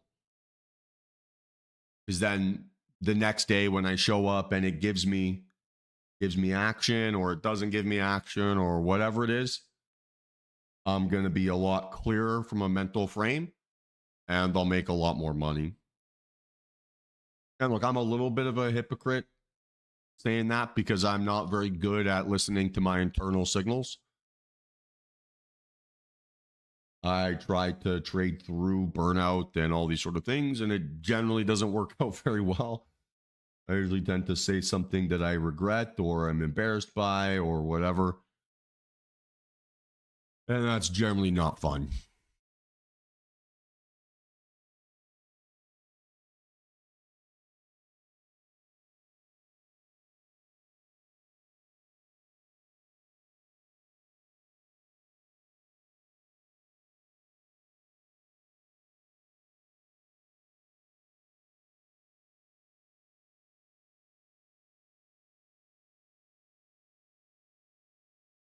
I trade ES, NQ, and CL.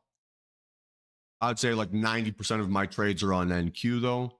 Isaac, I love the NASDAQ. He's my favorite.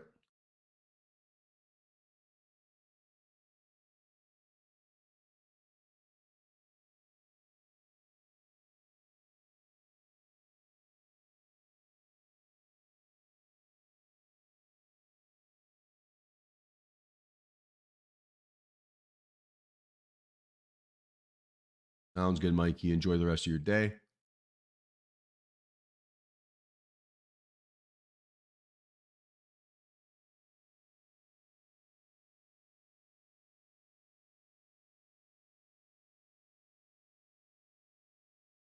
Look, it's the reality of trading, guys, is that we get paid for our decisions, not our time, right? Especially as retail traders, none of us get a salary to trade.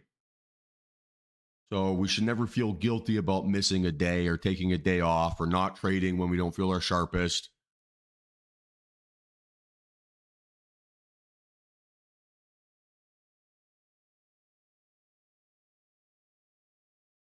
The ironic thing with trading is that we often have to slow down to speed up.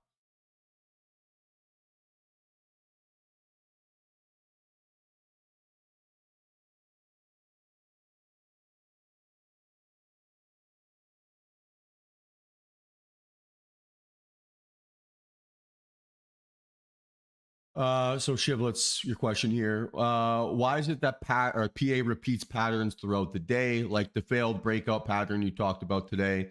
I thought that price action moves were largely random, with hedge funds, institutions, etc., buying and selling for their own reasons, moving the market. What am I missing? So price action is random, right? But it loses its randomness once you have a set of rules around how you're going to define it, right? So, like none of us can explain exactly with 100% certainty why this candle happened or this candle happened or this candle happened. None of us know. And there isn't like a singular reason for it. So it just becomes a binary, right? Price action is behaving within the confines of my rules. Price action is behaving outside of the confines of my rules. I'm not looking to answer the other elements of it. The other thing to also think about here, right, is that hedge funds and banks and big institutions trade very differently than how we trade, because our biggest advantage is that we can be all in or all out. Whereas a hedge fund, like if I were trading Apple today, for example, my mandate would be to buy, I don't know, $40 million worth of Apple shares today. Let's say hypothetically, right? So I'd be trying to buy a lot of shares. But our thesis for that position maybe is a 3-day thesis or a 20-day thesis or a 6-month thesis. So I'm just loading up every time I see big volume, and my exit plan is going to be a week from now. Whereas as a retail trader, I can execute my entire risk allotment with one trade, not move the market, not really deal with any significant slippage relative, right?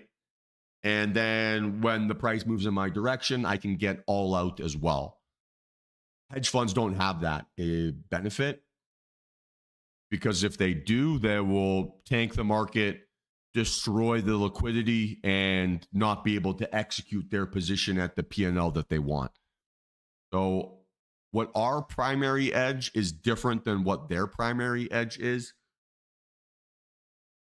So it's a slightly different game. But yeah, everything is random outside of our rules, right? Our rules are effectively there designed to make the noise into something structured that we can repeat. But then the actual variance of that, it's all over the place, right? It's the next outcome is a 50-50. It's either going to be a win or a loss. So I'm not sure if that answers your question spot on, but it is to a certain extent random. And then our objective there, right, is to use our execution, our risk management, our whatever to increase our margin of error amongst that randomness so that we can get a good outcome. So like here, right? High volume candle at 1120 theoretically should be a signal, but I've seen price action fail here at this 50 barrier. So not really worth me trading this when I know that there's still expected resistance through this zone. So on this breakout, I would need a breakout through low of day for me to be back interested in being aggressive here.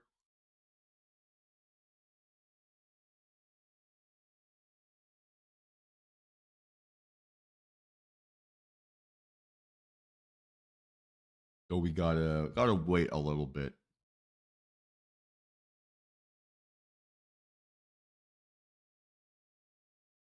So like we need to see for us to have an active setup, right, through that 50.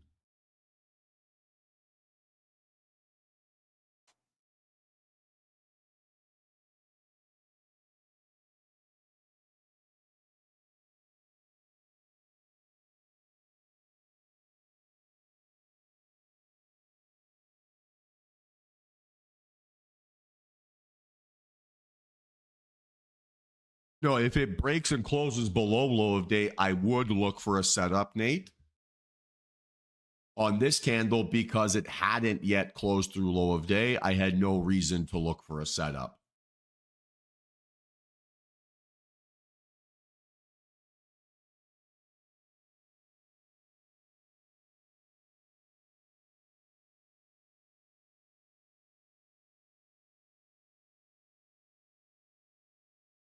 Okay, so it should hold through these levels.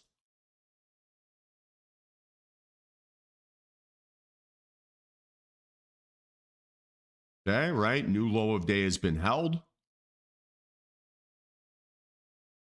Unfortunately, our target's not too far away here. So it's going to be a bit of a tight one. Tight one. Said that weird. And again, right, we're being aware of that pattern. Quick lower low. We've seen that happen, then rip higher. So we're sandy checking. Make sure it doesn't do anything stupid. So this is generally where we've seen it rip.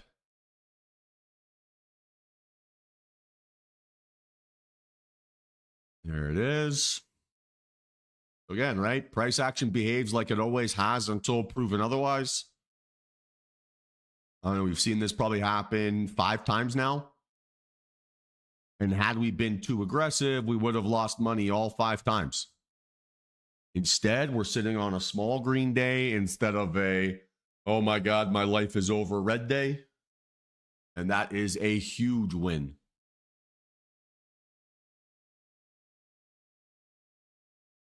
That's a tick by tick pullback, so not the right reaction here so far.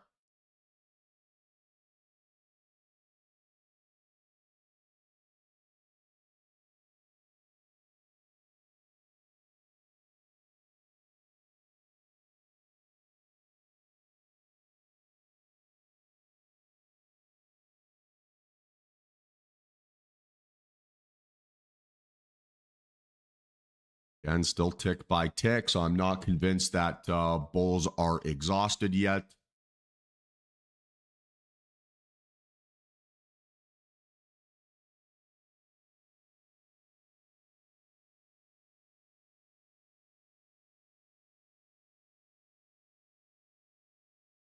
Okay, sounds good, Roberto. Enjoy the rest of your morning.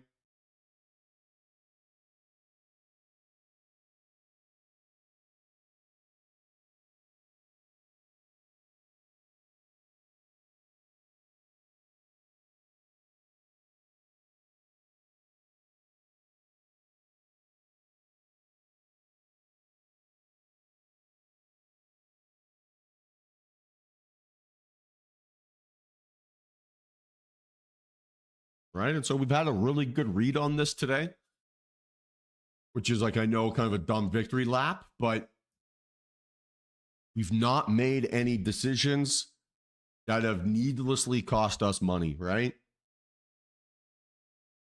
We have only made decisions that have saved us money here today. And that's awesome. That is something that should be celebrated, right? Because the quality of our decisions here today have been exceptional. Not to like pat myself on the back here too much. But it's always easy to remember the trades that you would have missed that quote unquote would have made you a ton of money. We always forget about the mistakes that we avoided that saved us.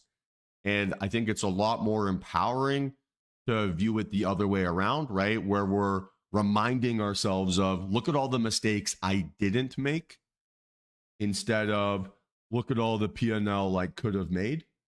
Because the could have made is much more hypothetical than avoiding mistakes.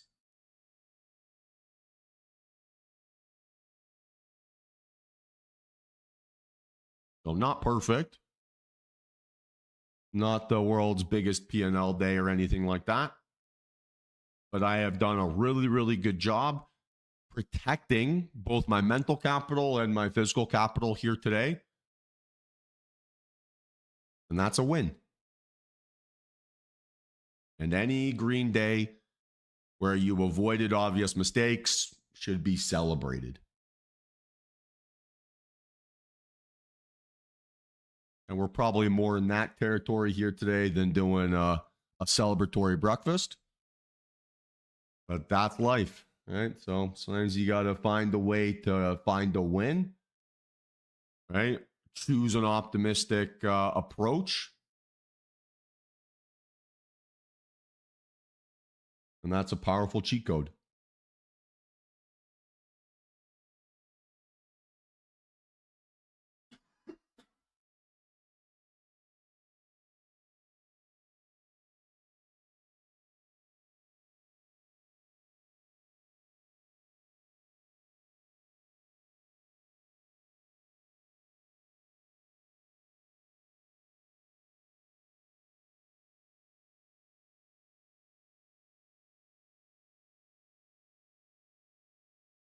Yeah, spot on, Nick. It's flavorless rice and a glass of water. We're living large today.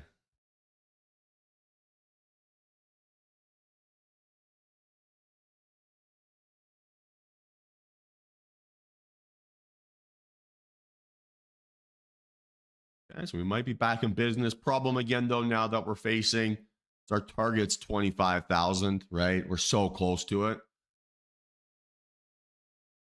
But now getting an entry just from a risk reward perspective might be very, very challenging, right? Because fundamentally, we're going to need like 5 points of risk here to even justify an RR. And that's going to be very tough.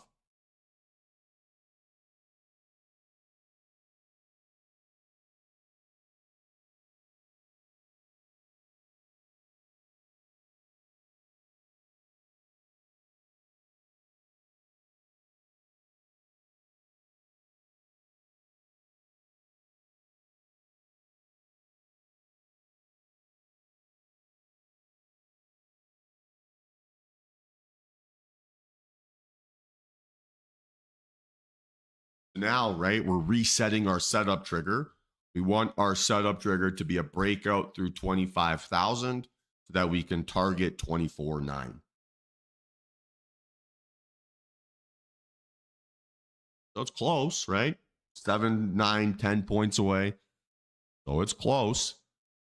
But this is also where you'd expect bears to fail, right? So let's see.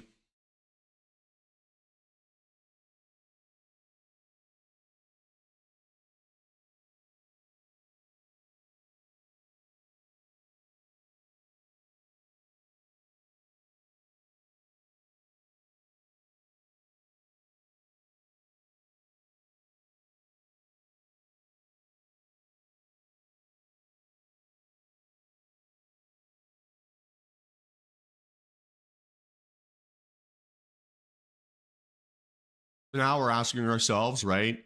If the volume is so strong, if it's that outlier volume, why haven't we cracked through 25,000, right? If bears were actually strong here, why aren't they getting through that big round number? Right? So it didn't happen on that. So we're going to pass on that burden of confirmation to the 3-min. Yeah, I mean, for sure, it's psychological, right? Round numbers are very popular among traders. But more than anything, right, it's just telling us now that sellers are strong, but they're not strong enough to break down through 25K. So that's it. Like, we don't need the reason behind it. It's just that they haven't, right? It's a binary. Either they're able to break out through or they're not. And in this circumstance, right, they have not been able to. There's a lot of smart reasons, smart sounding reasons why, but we don't know. Ultimately, we don't know. The only thing we do know is that there were more buyers than sellers at those lows.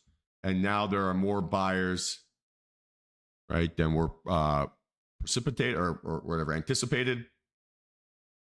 But the reversal here also makes a lot of sense, right?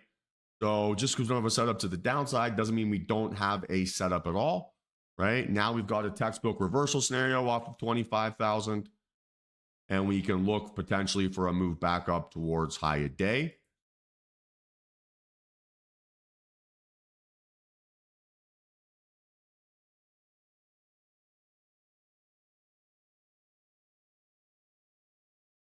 And so now we're watching out for that same reaction we've seen, right? Where it's the flush higher, flush lower, then move. We're waiting to see how this thing finds support. Again, if we don't get the correct perfect move on the 3, we'll check on the 5. We'll check back again on the 2.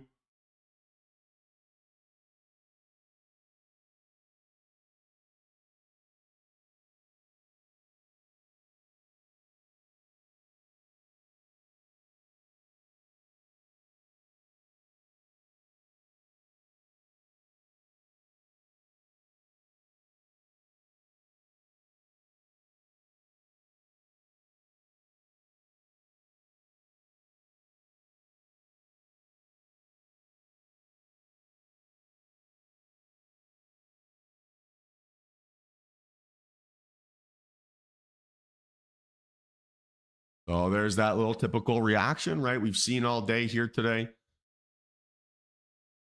So no biggie, right? This is not unexpected. We almost knew this was happening.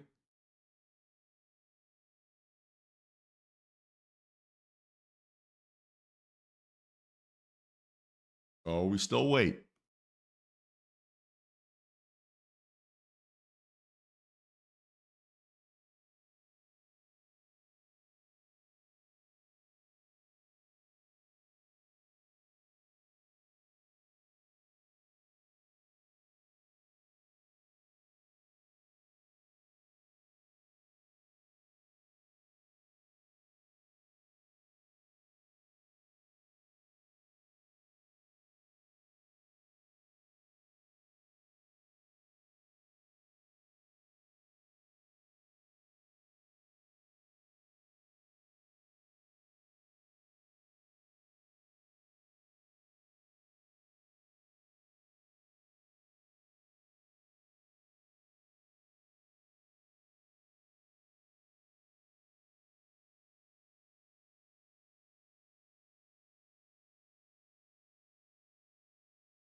Again, not really the reaction we're looking for here yet.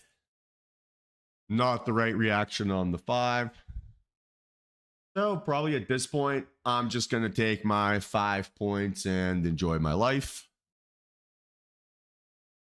Didn't get any super easy PA, so I'm not going to waste any more energy on it. Green is green. I'll take that all day long.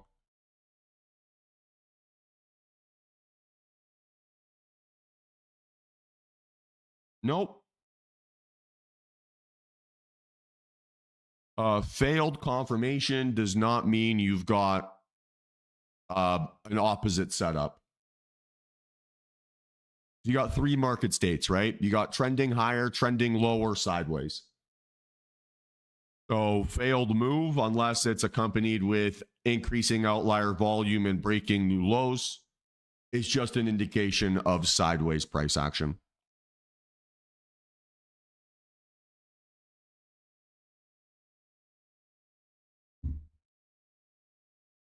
So 1 trade here today, 1 win, $380.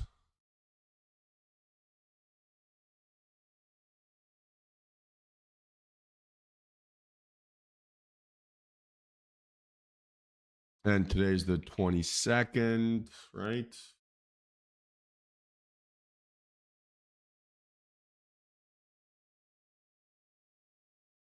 I miss having 13 accounts. Already sad. This is actually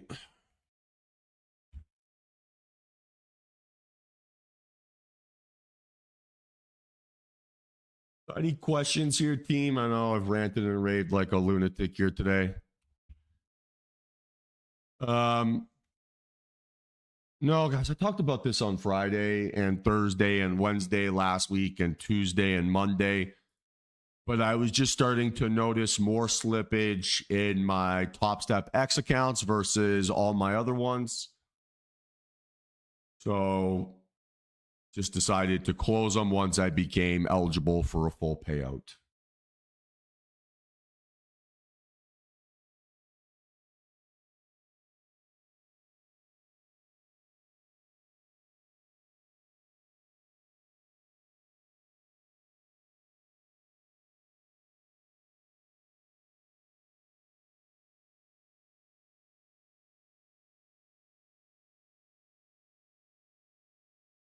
Not really. I mean, said this again on Thursday, Friday, Wednesday, Tuesday, Monday. My objective is to put more energy into trading my personal.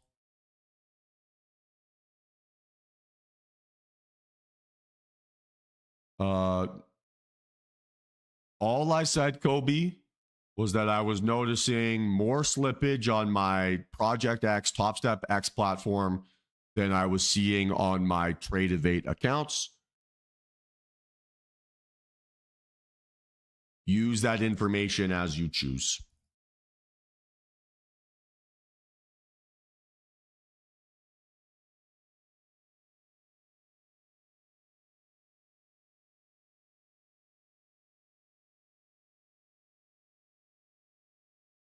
Because I want you all to be more selfish, right, in your pursuits.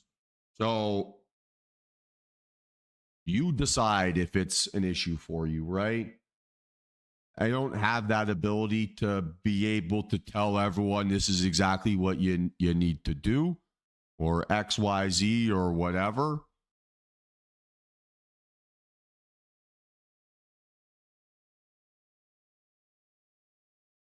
Different for everybody. It's going to be different parameters for everybody. There is no best. That does not exist. Every prop firm, every company, every trading strategy, every technique has its own pros and cons. You choose the ones you're happy with, you choose the ones you're not happy with. You go from there. Like, it doesn't matter if you drive a Honda or a Hyundai, they both can get you to the same spot, right?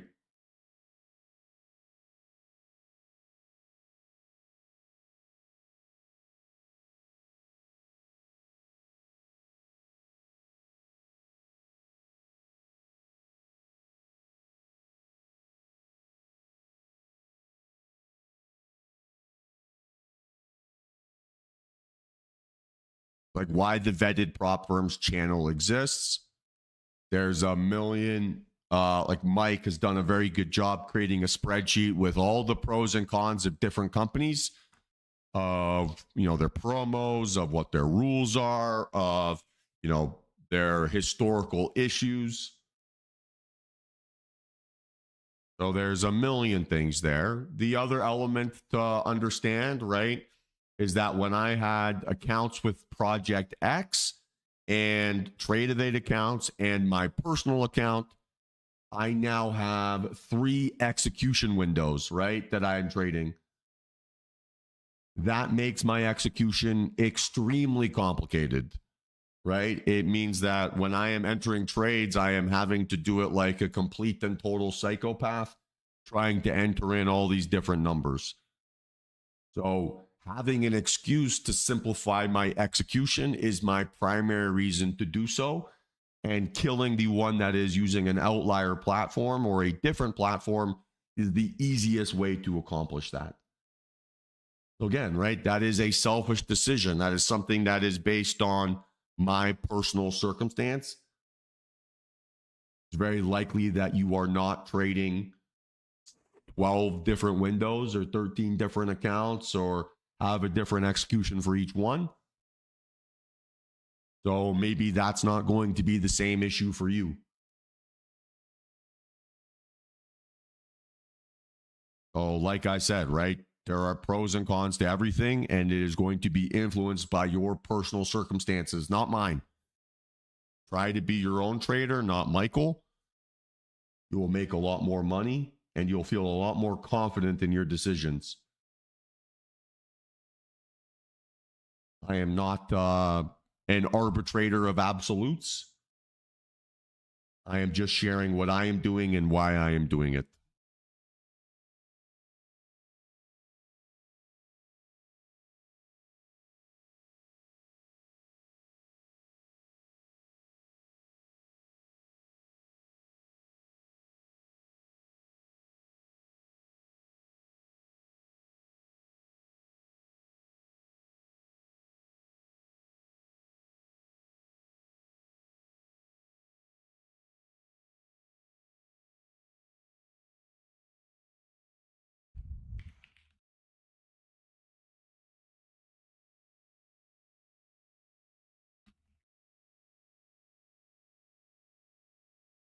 Sounds good, Chris. Enjoy.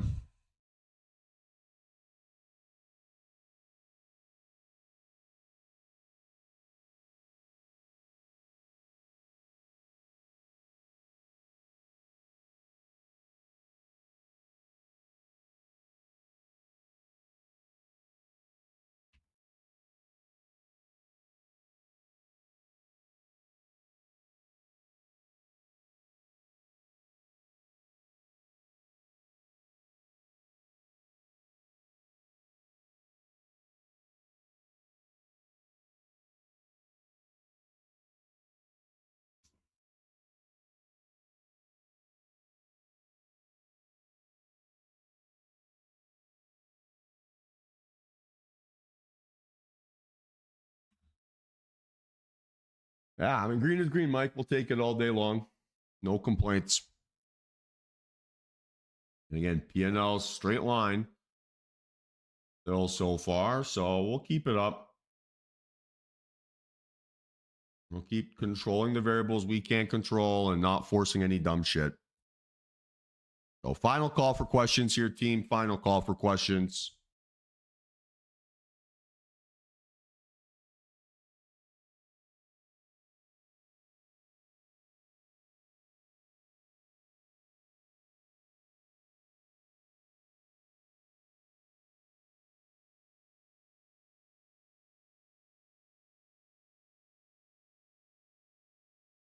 All right, sweet. So same deal like always, right? If you have any questions, hit me up outside of market hours.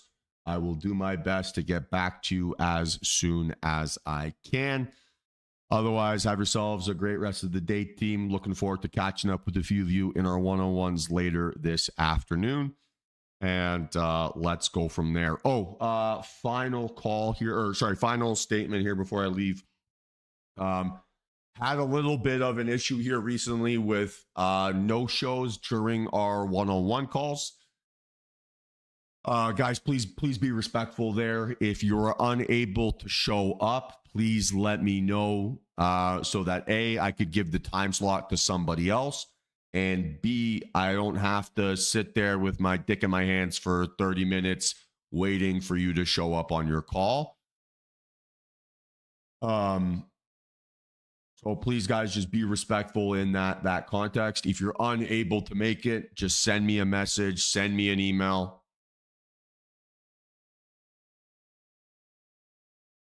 The link, Brooke, is posted in the Zoom Trading Room channel. So please reference it there. But yeah, guys, please be respectful of my time. I have no problem with you guys booking a call, but it is extremely insulting to have a call booked and then you guys to not show up. So please don't do that. If it happens consistently, you'll just be banned from booking one-on-one calls because I'm not interested in wasting my time. So just a word of warning, please. If you book a call, show up. If you can't show up, please let me know. There's more people that would like that slot if you can't take it. All right. See you guys tomorrow.